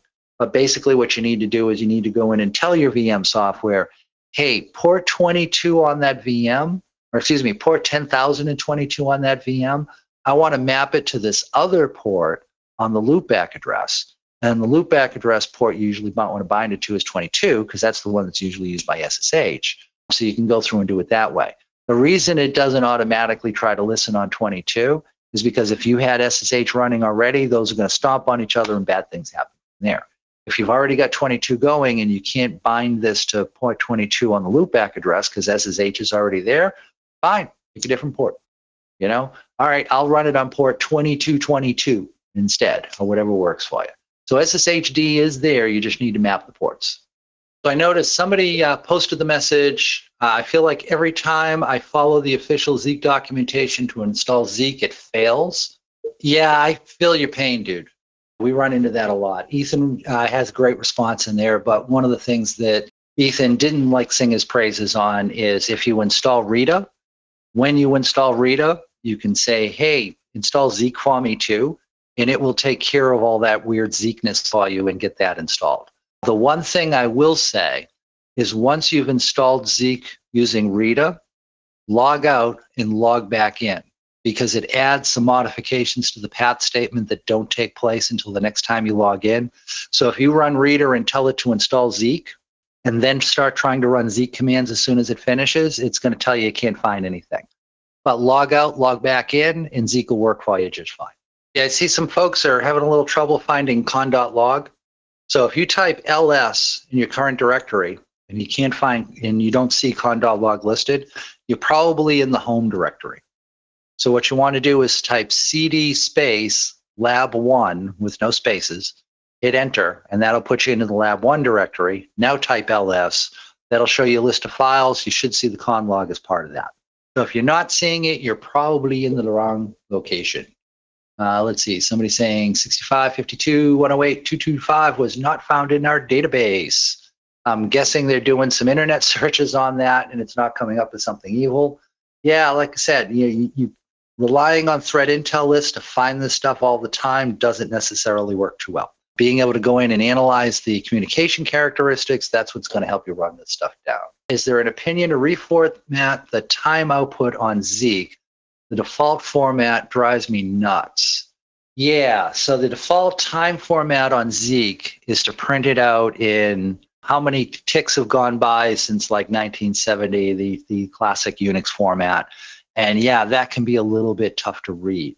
I personally haven't found an easy way to go in and kind of convert those when we were outputting this information. If somebody else has run across something that works well, great.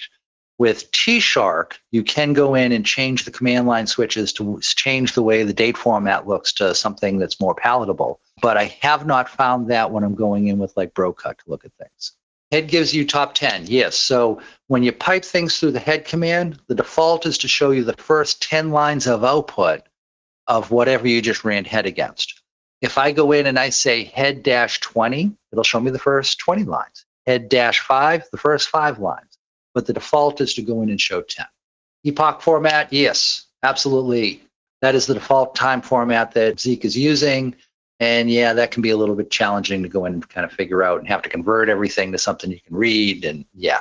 All right, so I gave you a bunch of commands that you could go in and try. If you weren't sure to even where to begin, you could go in and start running some of these commands in that lab 1 directory to see what the output is. Some of these you might have to tweak a little bit. Like this is, bracket pcap file, bracket.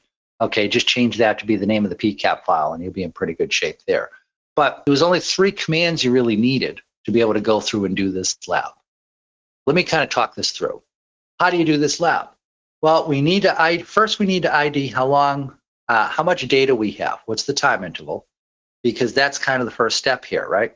We need to go in and we need to know, is it 1 hour? Is it 24 hours? Because if it's only a 1 hour file, I know I'm not going to find anything longer than an hour in it. Anything that I see in an hour might potentially be one of the long connections I need to worry about. But if I've got 24 hours, that's a lot easier to work with. Now I'm looking for things that are closer to that 24-hour range. So I need to ID how much time I have here to work with. Con.log has everything you need to go in and do this lab. The duration field is part of that. So I can see the duration of each connection in order to be able to print that information out. So to go through and identify how much time is in there, I could go through and just simply look at the PCAP file. And what's the timestamp on the first packet? What's the timestamp on the last packet? I could use TCP dump. I could use T-Shark for that. That's one way to go about solving this problem. Another way is to use cap infos. So if I just say cap infos space and the name of a PCAP file, that'll spit out, or -A and then the name of a PCAP file, that'll spit out all sorts of information about that capture file. It'll tell me, when was it created? What was the packet rate per second? There's all sorts of fun statistics in there that might be useful to me. But the only thing we were worried about was how long was that capture file run for? Well, I got a couple of command line switches I can use for that. So the .aeu, what that's showing me is what was the total duration, what was the start time, what was the end time. So with this, I don't really need duration, or if I have duration, I don't need that. I just kind of wanted to put them both in there just so that you could go through and you could see them. But notice if I look at how long did this run for, this ran from January 30th to January 31st, 2 seconds shy of 24 hours. So we said 86,400 is 24 hours. So we have 86,398 seconds inside of this capture file. Or, hey, let's just keep it simple, round it off and say we got 24 hours to work with. So when I start looking for long connections, I want to look for stuff that's up around that 24-hour range.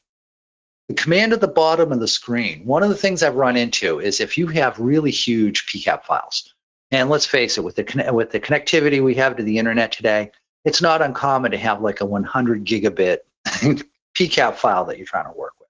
Cap infos, I'm not sure where the cutoff is, but cap infos will puke on really large PCAP files. Yes, that is a technical term. So if you try to run cap infos against a PCAP file and it just pukes on you and it can't produce any data, the file is probably too big for it. A way to get around that is shown at the bottom of the slide. This TCP dump command will go in and produce similar information to what we're seeing up here, and it'll do it regardless of the capture file. So that's another way to go in and kind of solve the same problem. So the first thing I wanted you to go in and look for was longest unique connections. So this was actually fairly straightforward. So we went in, I catted pon.log. So that's just going to list everything that's in that file. But then I pumped it through Zeek cut Now, a couple of people said they couldn't get Zcut working. Try Bro-Cut instead. Zcut should be on both of those VMs. I'm pretty certain I verified it. I know for a fact it's on the Oracle one because that's where I kind of built all this stuff on. But I'm pretty certain it's on the VMware one as well. So, but again, if Zcut isn't working for you for some reason, try Bro-Cut. If it won't work with Zcut, but it will work with Bro-Cut, but it still pops up and tells you, hey, you should be using Zcut, you can just ignore that, as long as it's doing what you need. So we're using Zcut to say, show me source IP, destination IP, and duration. We're looking at who has the longest connection. Those are the only 3 pieces of information we need. Who started the session, who were they talking to, and how long did that session take place for?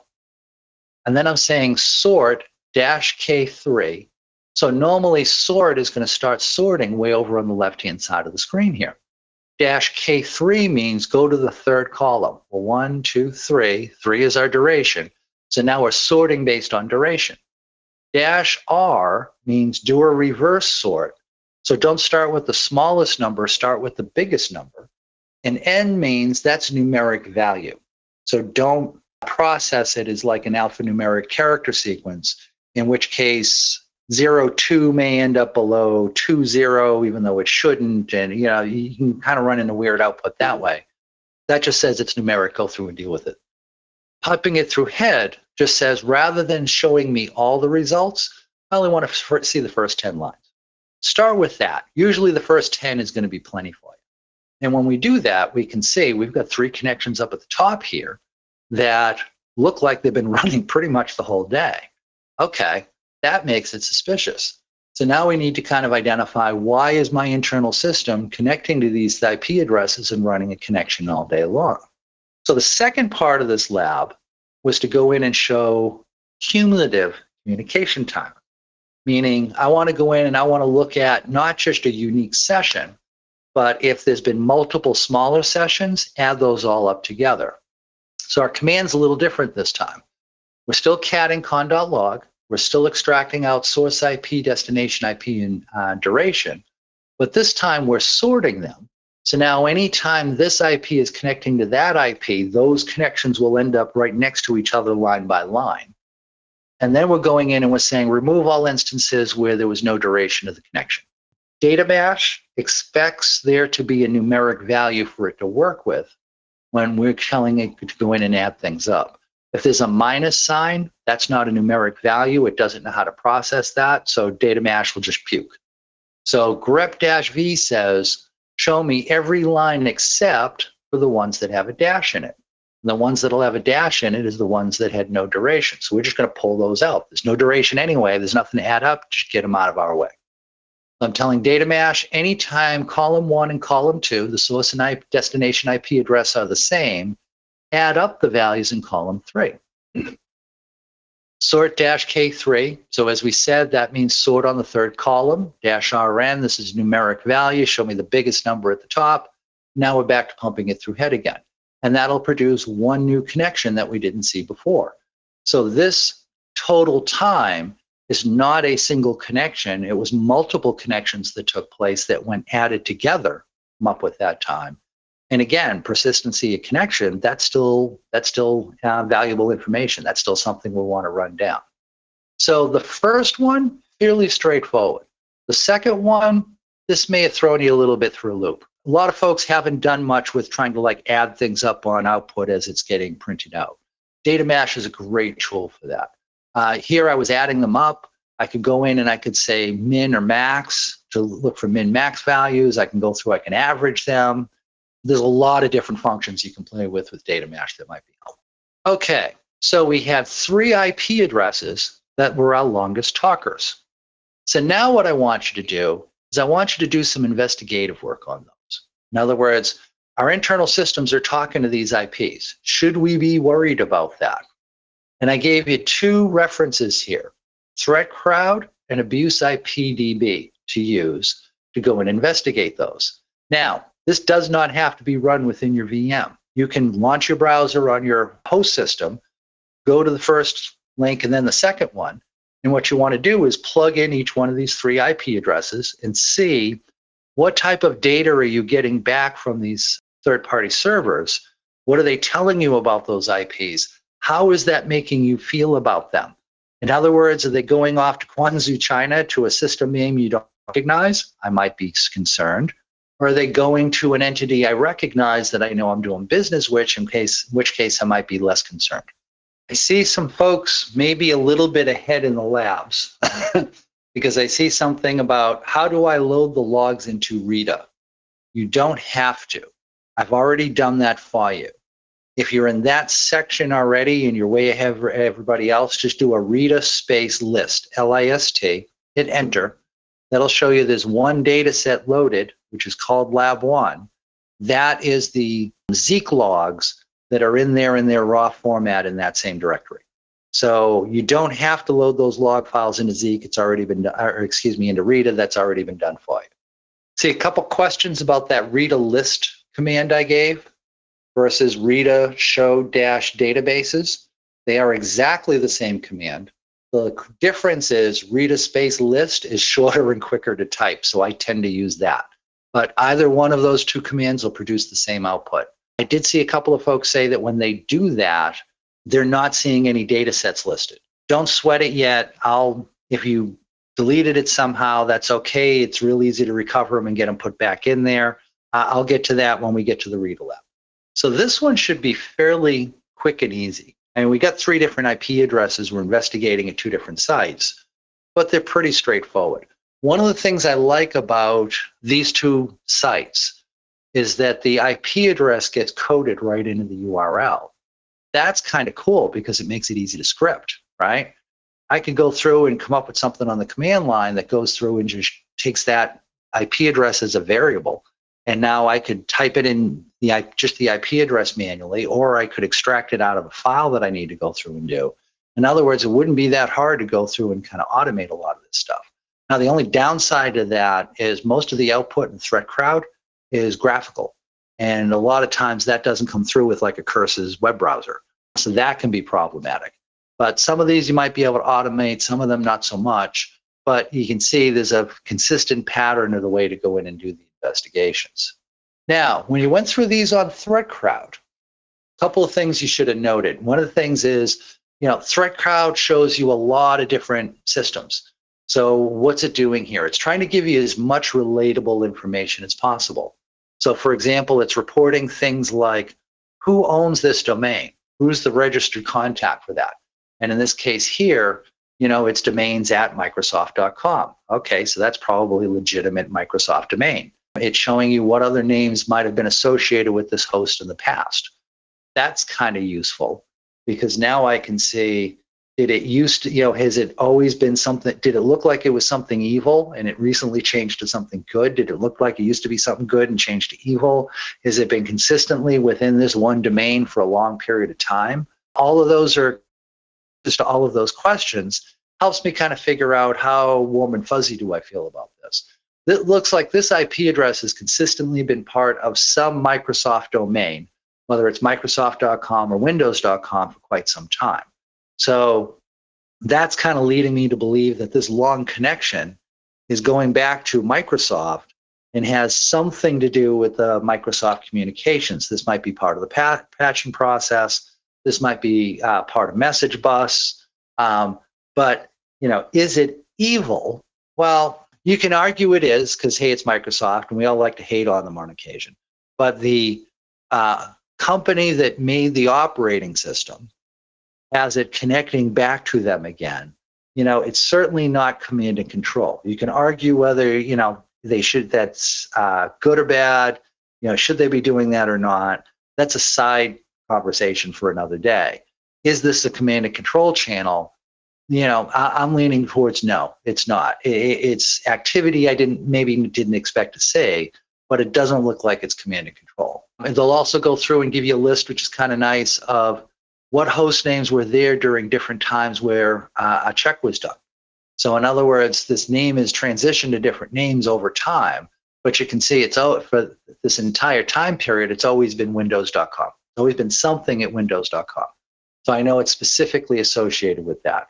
The other thing I really like about it is that if there's a digital certificate associated with that server, they show you the digital certificate. That's kind of neat. because now if it's claiming to be part of Microsoft, but that's not a Microsoft digital certificate, that should give you a reason to pause, right? But here it looks like, everything's in alignment. Now it's a wildcard digital certificate.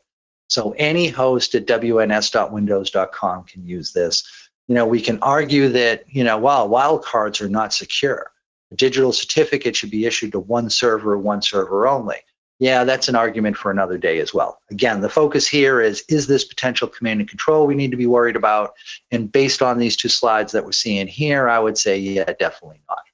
If we go in and we look at abuse IP, it gives us a lot of the same information. Oh, this is part of Microsoft.com. It'll also go through and identify, have anything negative been reported about that IP? And we can go through that to see, is there anything worth worrying about? Please keep in mind that, notice reporter, anonymous. So this was someone who just reported something in. We have no idea how good their skill set is, right? This may be someone that just, well, if I don't understand it, and I don't understand much because I haven't even gone through a basic IP class, it must be evil. And that's why they report stuff, in which case, yeah, you're going to get a lot of false positives in there. If it looks like they actually kind of have a clue, yeah, maybe that's something useful. But, bottom line is kind of take it for what it's worth. So this is actually Windows push notification services that's taking place here. So your Windows system will maintain a constant 24-hour-a-day connection back to Microsoft as part of this push notification service, and I gave you more information that you can go in and read up on it there. And as we said, you can argue, is this evil or not? Evil isn't the question. Is it command and control? And the answer to that is a definitive no. So again, these three long connections are not something we have to worry about from an incident response perspective. We may decide we don't like our system calling back to Microsoft all the time and we want to try and block it. Again, that's a different conversation. All right, next lab. I want you to go through and I want you to see if you can identify some beacon traffic based on the session size.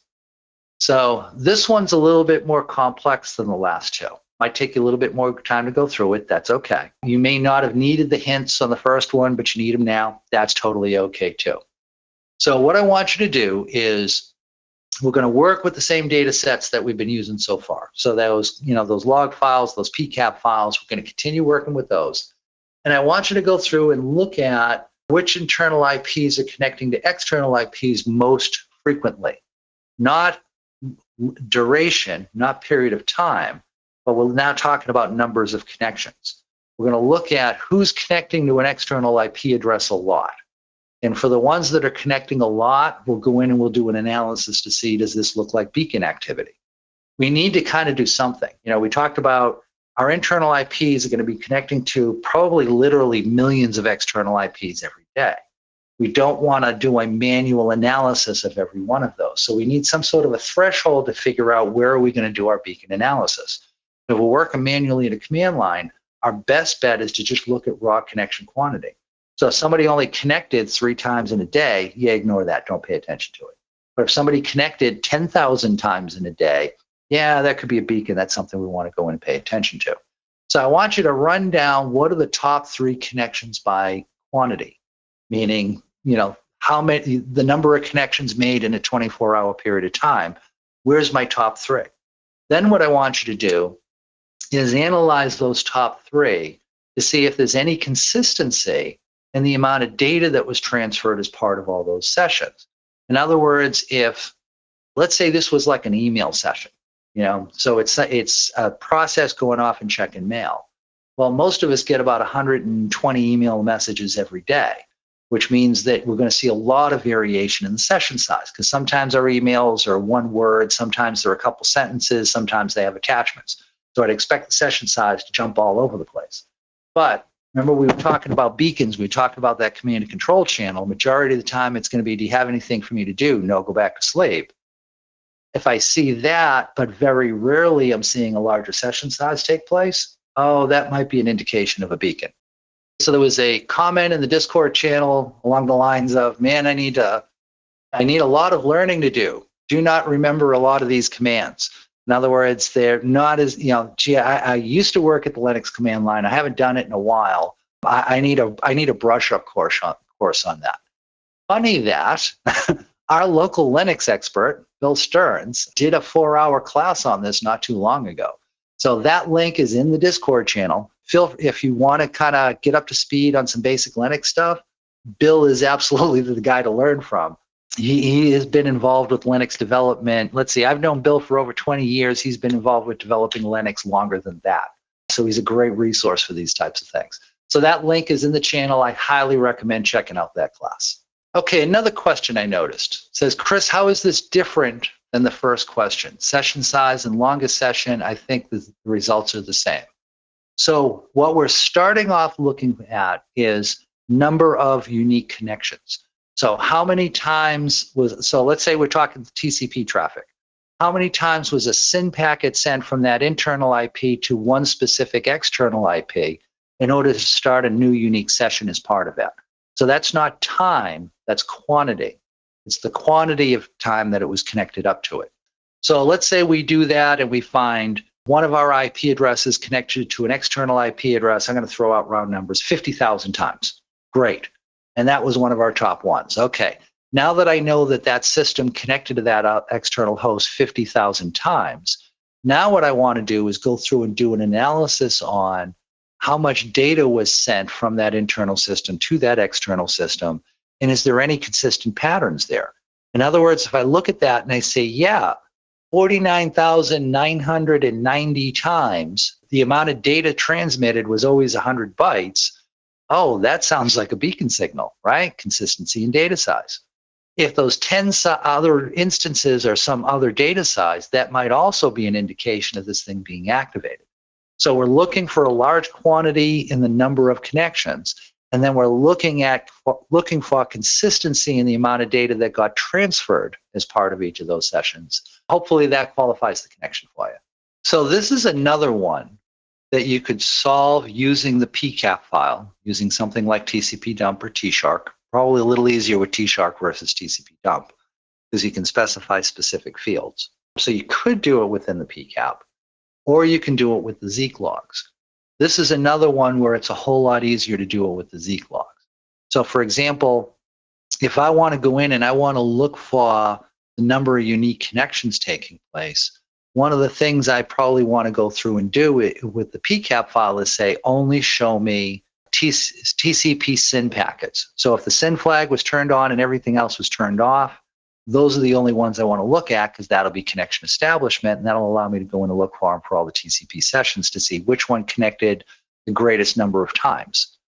The problem there, of course, is, well, that completely ignores UDP. So I wouldn't get any UDP results out of that, and there might be some interesting stuff in UDP. So I'll miss that one. Zeek takes care of all that for me. Each line entry is a unique session. So how many times was there a connection? Well, how many unique line entries do we have? That'll answer that question very easily. So this is another one where working with the Zeek logs instead of working with the PCAP might help to expedite the process for you. And I see some comments around trying to decipher these commands that I gave you. If you've never worked with Zeek before, and you've never worked with Zeekcut or BroCut, this can be a little bit confusing. So how do you figure this stuff out? Two possibilities. One is copy paste the whole command, and then, like I said, start removing commands to see what you get. Or you could work it the other way.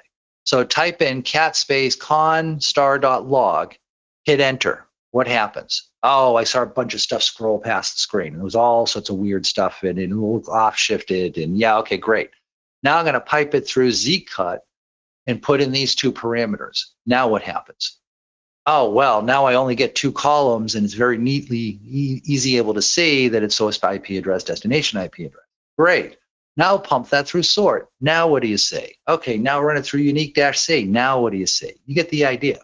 So if you're looking at this command and you're saying, okay, I can copy paste it, Chris, and I see something, and I understand what the results mean, but I'm not quite sure how the command gave me those results. Just type in one section at a time, take a look at the data that's there. You can see how each command builds on it as you go through. So this first command goes through and just looks at how many connections do we have taking place? Where's my most number of connections? The second command I'm giving you as an example. So when you run this first command, the greatest number of connections was taking place from this internal IP to that external IP. Once you identified who had the greatest number of connections, I said step 2 was to analyze session size. Well, what I want to look at was how many bytes was sent from the source to the destination. Well, I only care about these 2 IP addresses. I don't care about all the other IP addresses that talk to each other that are in that file. So here what we're doing is we're extracting out the same data. We're also extracting out original bytes, but we're saying unless it has to do with this top connection, ignore it. Don't worry about it for now. And then we're going in and we're doing some sorting on that. There's a question in the Discord channel I want to handle, and then we'll go in and we'll start kind of talking these through. So the question is, just to ask something outside of the exercise we're doing, on a typical real-life threat hunt scenario, when we're doing the first comb to check for abnormalities in potentially infected systems, do we perform these techniques based on each server's log file, or is there typically a much scalable method to do this? Great question. So none of this would be based on any of our system log files. What this would be based on is we would take a system, run Zeek on it, and have that sniff all the traffic, let's say, going in and out of the internal interface of our firewall.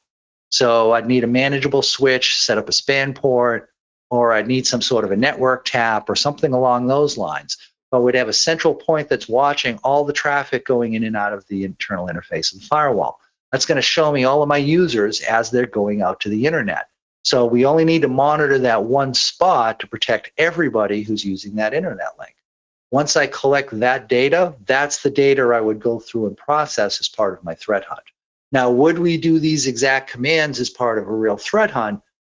Probably not, but I'll explain that in more detail once we get into like the RITA stuff. So let me start kind of walking you through these a bit. So that first command I gave you, catcon.log, use zcut to just grab the source IP address, destination IP address, and that's it. Sort them. So now what I'm doing is every time a source IP connected to a destination IP, that's going to be a unique line in this file. Then sort is going to combine together anytime the source and destination IP address is the same. Unique-C is going to collapse that down to a single line and add a numeric value to the first column that identifies how many lines got collapsed down. You know, in other words, instead of having 1,931 lines where this IP connected to that IP, it collapsed it down to one line entry and just showed me, yep, there's 1,931 instances where that appeared in that file. Great. Sort-RN, put the tallest number up first. Notice I didn't use -K here. Before I was doing -K3 to sort on the third field. Well, this time I want to sort on the first field. That's what sort does by default. So I didn't have to actually use -K here. So I just said -R, do a reverse sort, biggest number first, and -N, hey, it's a numeric value. Sort it as if it's a number. And then pump it through head, only show me the first 10 results. So if I do that, notice my first 3 lines are 20,000 connections or higher. That is a pretty good indication we have a beacon. And that these 3 may be beacon activity that we need to jump in and dig into a little bit deeper. Well, what about 4,190, Chris? Still a lot, it might be. What about 1,931? Yeah, that's still a lot. That might be worth checking out as well. Remember, we were talking about Metasploit is only 48 connections in a day. Well, so how far down the rabbit hole do I need to go here, Chris? That really depends on your time and resources. If you're doing it this way, anything with like 20,000 or higher, yeah, that's worth doing a deeper investigation on. Once you start getting into the 2,000 range, you know, the lower thousands, it might be, it might not. It depends on how much time you have to work with here. RITA will make a lot of this stuff easier when we get into that. Let me toss that out to you right now, and it'll do a lot of that analysis for you. But without using RITA, yeah, this can become kind of a tedious process to go through. So we know that 192.168.88.2 talking to 165.227.88.15, that had the greatest number of connections. We're seeing 108,000 connections take place from that source IP to that destination IP. That's a large number. That's worth going in and paying attention to. So here's how I changed my command. I went in and I said cat the conlog, extract out source and destination IP address. So up till here, it's the same as the last command. What I've changed, I've said, I want to see how many bytes the client sent to the server. I could look at the number of bytes the server sent to the client instead, if I wanted to look at that. You need to pick one. And data leaving my environment is always more inherently interesting to me.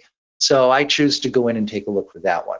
Then I'm saying grep 192.168.88.2 and 165.227.88.15. What I'm doing there is, rather than seeing data from all these other IP address connections that are taking place, I'm focusing in just on that one and just that one only. Then I'm saying sort the entries. Then I'm saying unique-C. Anytime a line is different, print out, go to a new line and print out the number of matches that you saw. And then sort-RN, sort the greatest number first. So what's this output telling us? What this is telling me is that 192.168.88.2 connected to 165.227.88.15, 108,250 times, and the .2 address transmitted 61 bytes of data up to that server on the internet. It connected 429 times and transmitted 262 bytes of data. It connected 117 times and no data got transferred at all.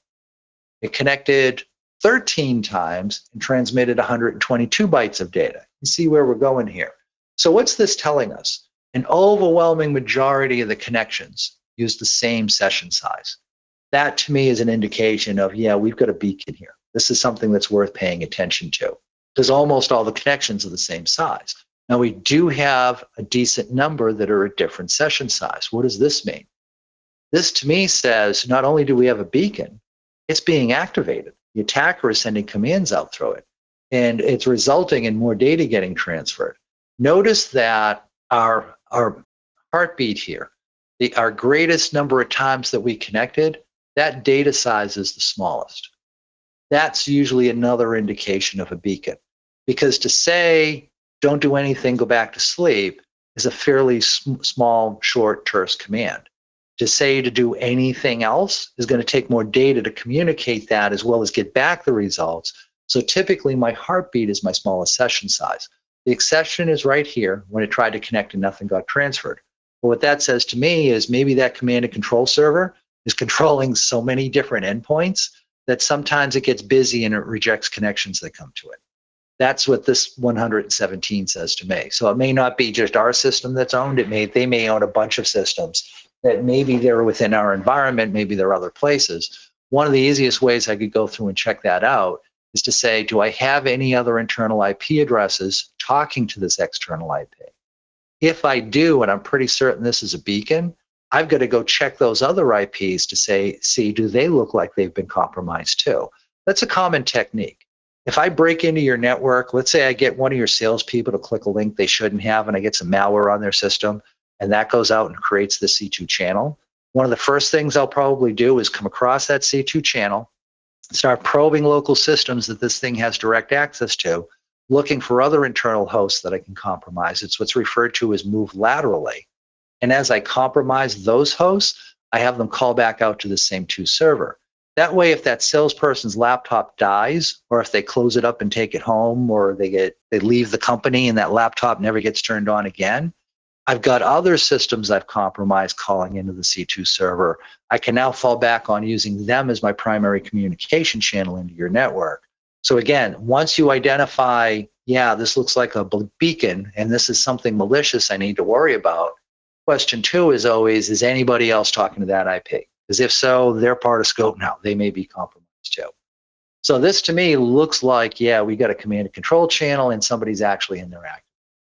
I went through and did this just for the first example. You can go through and do it for the other two, but the premise is still the same.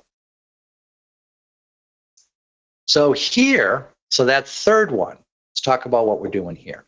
So this third one I went through, I'm catting the con log again. I'm telling Zeek I want to go in and look for source IP, destination IP, original bytes.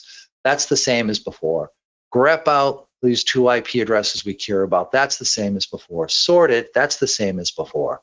Now, one thing that's different is this command here, rep -v.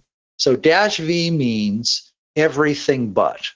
So I want to process all lines that don't include whatever this is, and I'll talk about that in a second. This is saying that I want to identify a special character, and my special character is a line feed. So what this command is actually doing is removing any blank lines that might show up.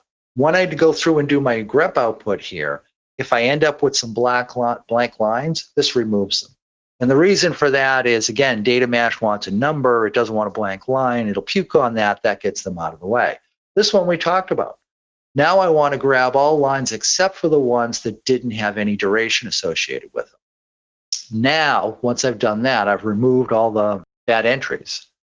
I'm running it through data mash, and I'm saying -G12. Anytime the source and destination IP address is the same, I want you to, on column 3, which is the number of bytes we sent to that external IP, I want you to count how many instances we have. I want you to show me the min, the mean, the mode, and the max for the value in that column. And our system, talking to the host on the internet, notice what we're getting here. So here's our results. So what does this mean? Anytime my mean is close to my heartbeat size. So to flip back, remember we said the 61 bytes looks like our heartbeat. That's what's happening majority of the time when this thing's trying to call home and it's seeing, when the compromised system is calling out and it's saying, do you have anything for me to do? And it's told, no, go back to sleep. And we said, okay, that tends to be our smallest size. If my mode is around this value of 61, that tells me two things. One, there's not a lot of variation in the traffic. And two, that really raises the likelihood that this is absolutely a beacon. If I see a large variance taking place here, data's all over the place, that's less likely. Now, so this value being so close to 61, these two values being so close, that's what kind of says to me this might be a beacon I need to worry about. Now, quite honestly, looking at this data, we figured that out manually. But you might not want to have to open up the file and look at it all the time to verify that. So one of the nice things about doing it this way is I could now go through and say, okay, look at this column, look at that column. If those two values are within 10% of each other, that's something I want to output. No, I need to do a further investigation on, because that's something that's definitely going to be a beacon. So there's some math here that we need to deal with. And I can see my maximum session size is 262. So I know what was the biggest that took place here. There's some math to kind of process all this, but it does give us it's complicated, but it does give us a pretty good indication of which sessions we need to run down further. All right, next thing I want to have you do is I want you to go through with those same data files, although I'll give you a hint, we don't need to use con.log for this. There's a DNS.log file we may want to work with instead. And I want you to go and take a look to see, is there any C2 over DNS in play?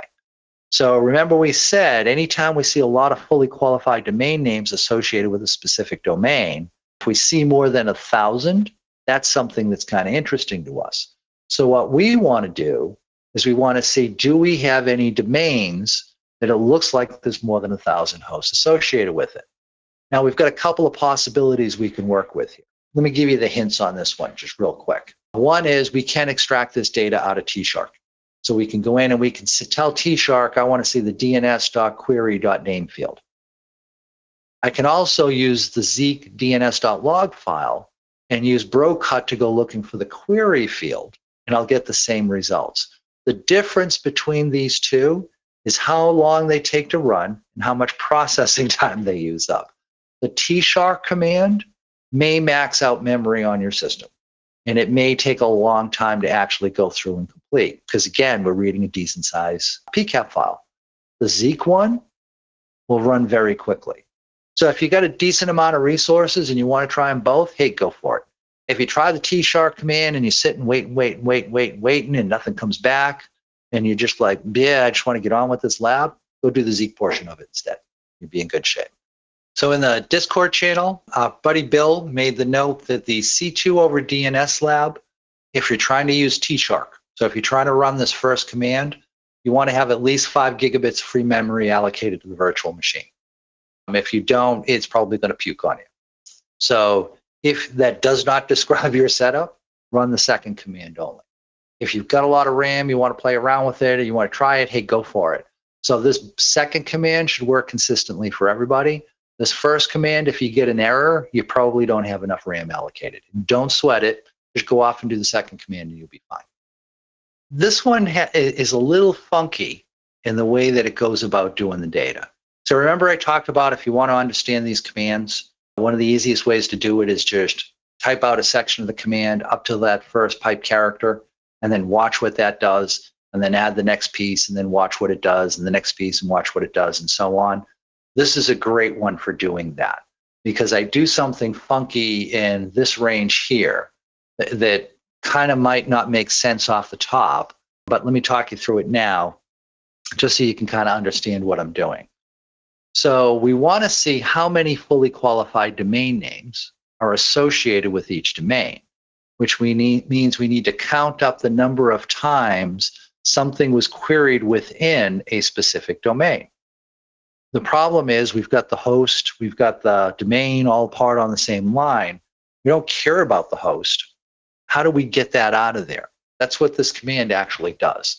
So let me talk you through this on the T-Shark side. And quite honestly, the Zeek command is doing exactly the same thing. You'll notice the same type of funkiness going on here, and it's doing the same thing. So T-Shark-R, read in this capture file, -T fields, I want to specify the fields I want to see, don't just print me summaries. -E, I only want to see the DNS.query.name field. So unless it's a DNS query packet, I don't care. Don't show me anything about it. Then what I did is I pumped that through sort. So what sort's going to do is it's just going to go through and organize my data for me. And then I'm saying I want to go in and I want to use the unique command to go in and say anytime a host name was queried more than once, ignore it. Notice I did not do a -C. I didn't say count it. We're not interested in the raw number of queries against a domain. If we're looking for a lot of raw queries and that's all we care about, Microsoft, Amazon is always going to be top of the list, right? That's who people talk to most of the time. It's not the number of queries we're worried about. It's the number of unique host names we're worried about. So that's what this command does. Sort everything out. That's going to put anytime the same host was queried right next to each other line by line.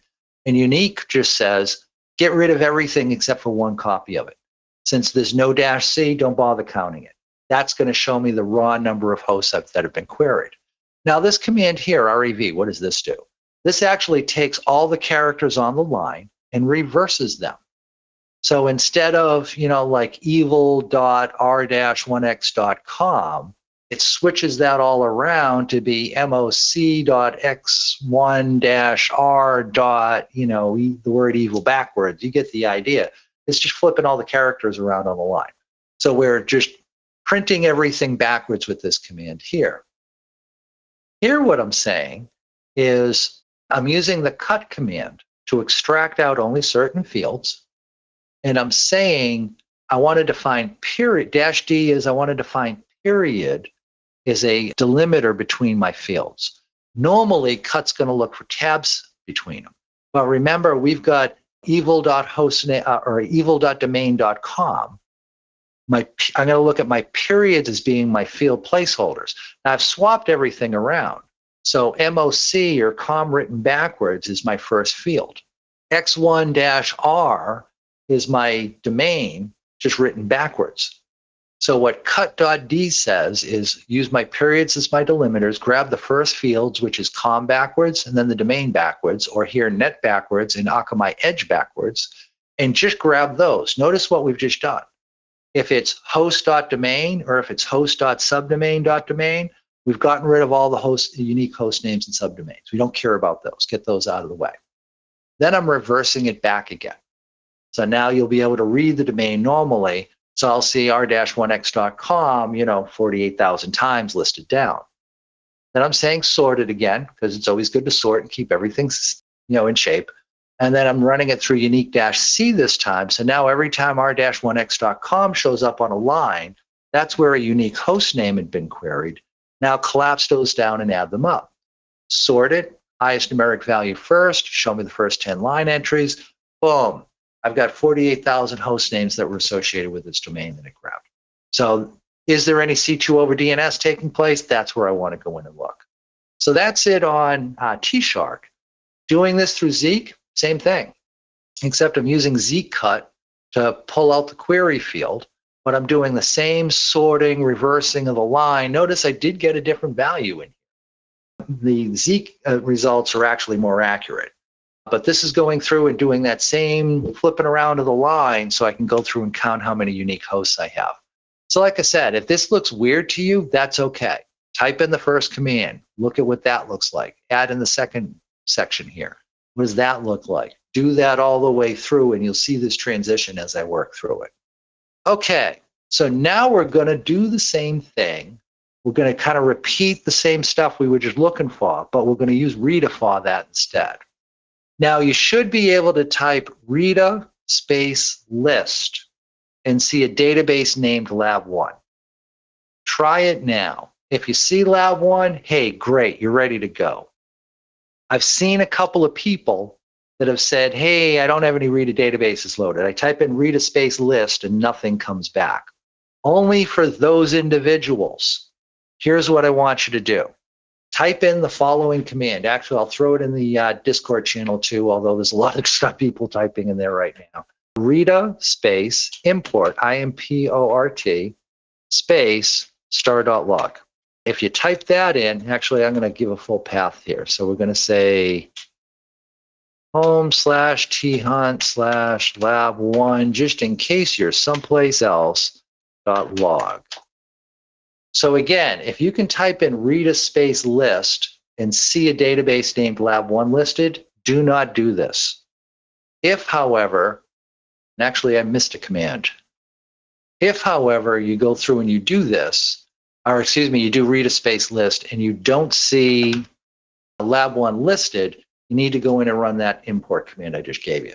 So the syntax in the command is RITA space import space. Where are the Zeek log files you want to import? And they're located under home, thunt, lab1, and it's all the star.log files. And then you need to specify, what do I want to name this database when it gets imported? And you want to name it lab1. So that's the very end of that command.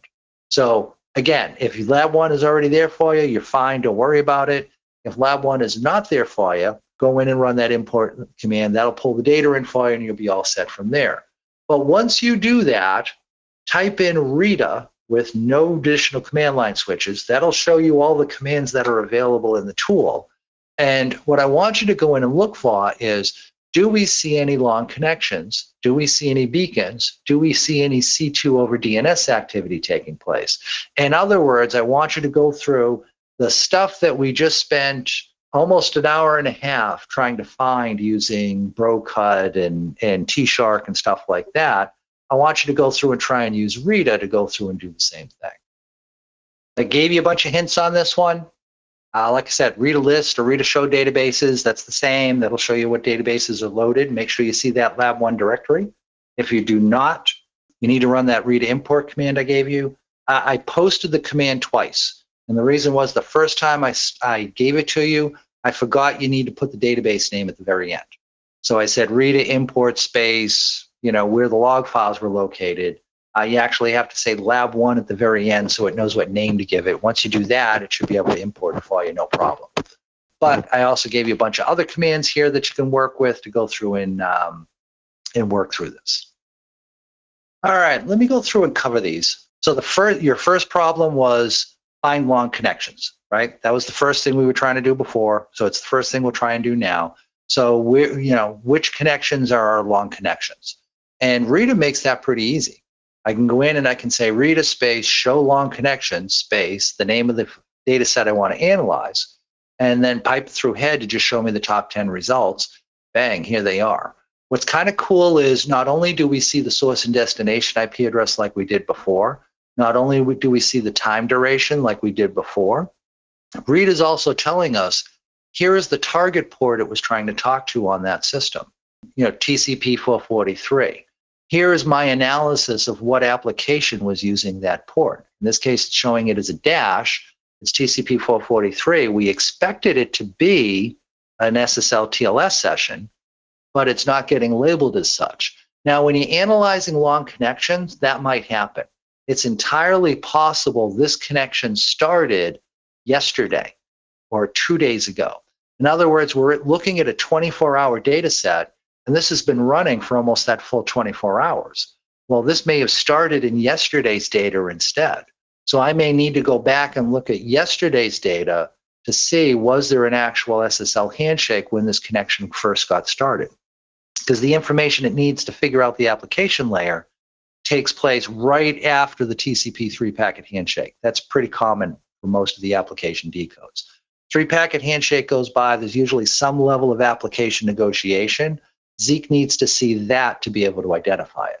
So these dashes here could be somebody tunneling. It could be the handshake it needed to see to recognize it took place yesterday or the day before that or the day before that. So again, with long cons, don't worry about that too much. But here was the top 3 that we found before. And all you needed to do was run one command to be able to see it out of RITA. So that's a whole lot easier than the sorting and tweaking we needed to do before. The second part of this was to look for cumulative communications. And that was pretty straightforward too. The only real difference is now I just go through and I say, okay, I don't care about all of these fields. I want to see source IP, destination IP, and duration, because I want to add up the durations to see, do they, add up to a greater amount of time. So that's what my cut field is doing here, is it's grabbing source IP, destination IP, and duration. And then I'm just doing the same thing, running it through data mash to be able to go through and add it all back up again. Invalid value in line 1001, field 3, duration. Yeah, there's probably like a blank line or dash or something like that, but that's that puking thing I was talking about where data mash isn't happy. So I should have had my grep commands in here first. I didn't. That's probably why we're running into that. That's not a big deal. But you can see the results were the same between the two. The beacons one, though, this is where it became really easy. Because remember, we said the first thing we did is we looked for a large quantity of connections from an internal system to an external.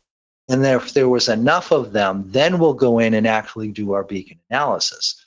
But we said we're probably going to miss things because, hey, 100 connections in a day, that could still be a beacon. It's all a matter of the timing of those connections. But if we analyze every time more than 100 connections got made, that's the only thing we're going to be doing for the rest of our lives. We don't want to do that either. RITA does this all for you, which is really cool. So here's that score I was talking about. So remember I said it's a scale of 0 to 1. Closer it is to 1, the more likely it is a beacon. Well, our first 2 line entries are perfect scores. So these first 2, absolutely beacons we need to go in and worry about. The third one, we're getting down into the 80s here. Maybe these are interesting, maybe not. Probably not. What I have circled here, this is our quantity. So remember the first one was 108,000. We had another one that was around 20,000. You get the idea. Now notice we had one that had more than that. We had one that was, I think, in like the 30,000 connection range. That one fell off of this list. So our first one and our third were beacon-like in their timing. Our middle one was not. RITA went through and figured that out for us. So we didn't have to worry about it.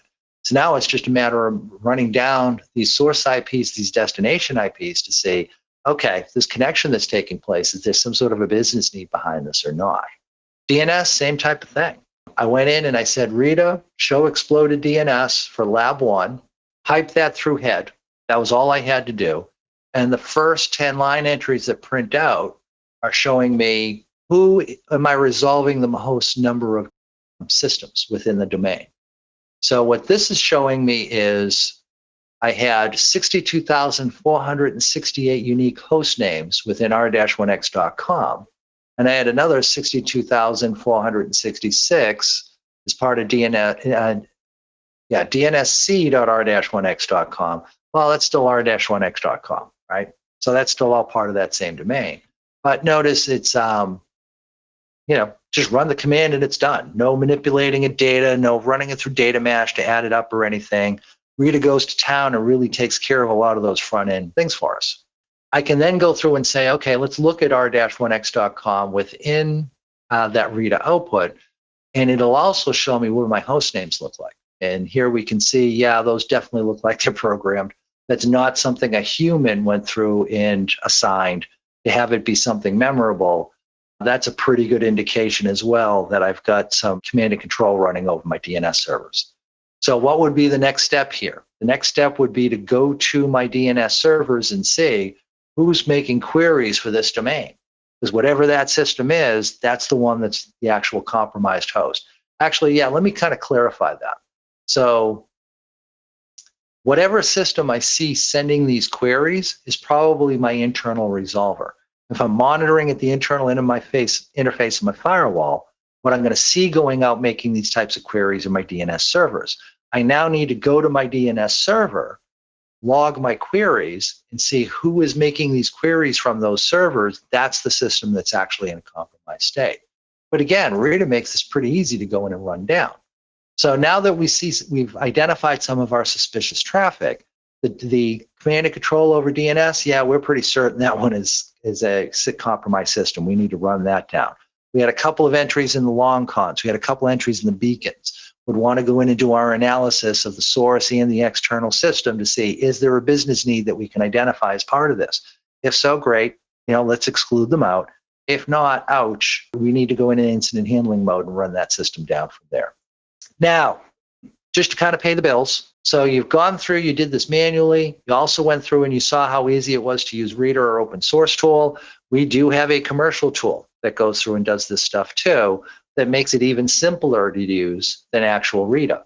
So for example, we talked about scoring systems to kind of figure out which ones you have to pay attention to. Our tool AA Hunter does that for you automatically.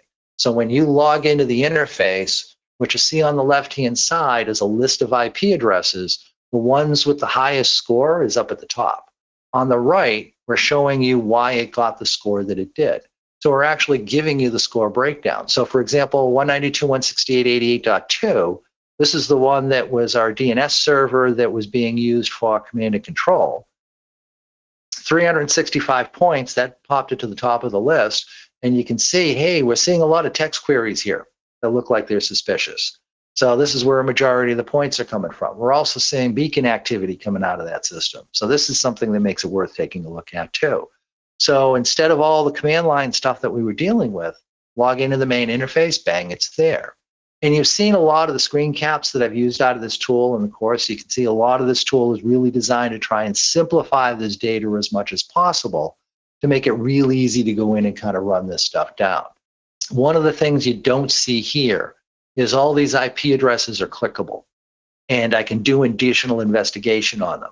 So we were talking about going out to like abuse IP to look things up. Well, if I'm in AA Hunter and I want to see if this IP address is listed in abuse IP, I can just click on it.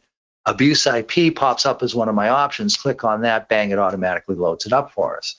Also notice that it's showing me things like fully qualified domain name when we know it. What domain is this going to? Well, this is going into Microsoft's environment. Okay, anytime I see that and I'm pretty certain the source is a Windows system, yeah, there's probably going to be a business need behind this, so I don't have to worry about it. I showed you the beacon information and just how easy it is to kind of extract stuff out of that. So again, the score is what really tells you here are the systems you need to focus on. This is all the additional data to help you kind of run this down to be able to say, is there a business need here, yes or no? We've tried to simplify this as much as possible. We've actually tuned this tool. So one of our original alpha testers was a medium-sized city out in the Midwest. It was 2 security people for the entire city. That was it. And the challenge they gave us was make this tool so simple that we can give it to the help desk to go through it every day using a simple run book to follow the steps they need to do. We need you to be able to turn our help desk people into effective threat hunters. So this tool was designed around how do you help someone without a security background figure out which internal systems may have been compromised or not. So we really do try to keep it that simple.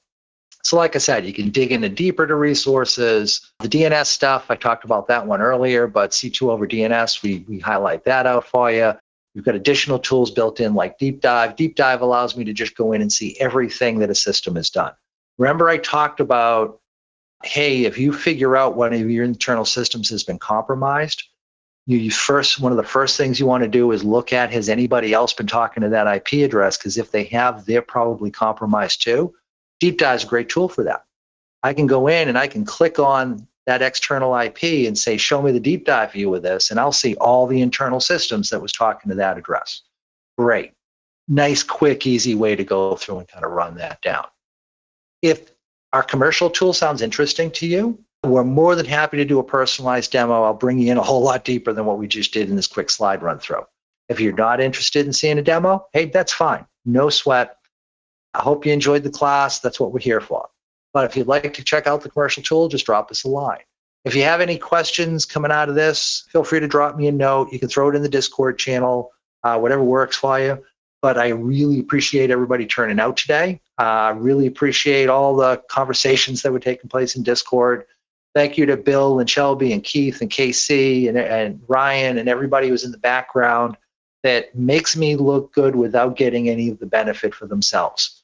You know, Ryan makes us look good. Shelby makes us sound like we know what we're talking about. Bill makes us seem like we're actually helpful. I really appreciate all the folks that are part of this. So on that note, we're done with the webcast. Thank you very much. We're going to keep the Discord channel open. So if you have any last minute questions, comments, whatever the case may be, feel free to toss them into there. Thanks, and everybody enjoy the rest of your day.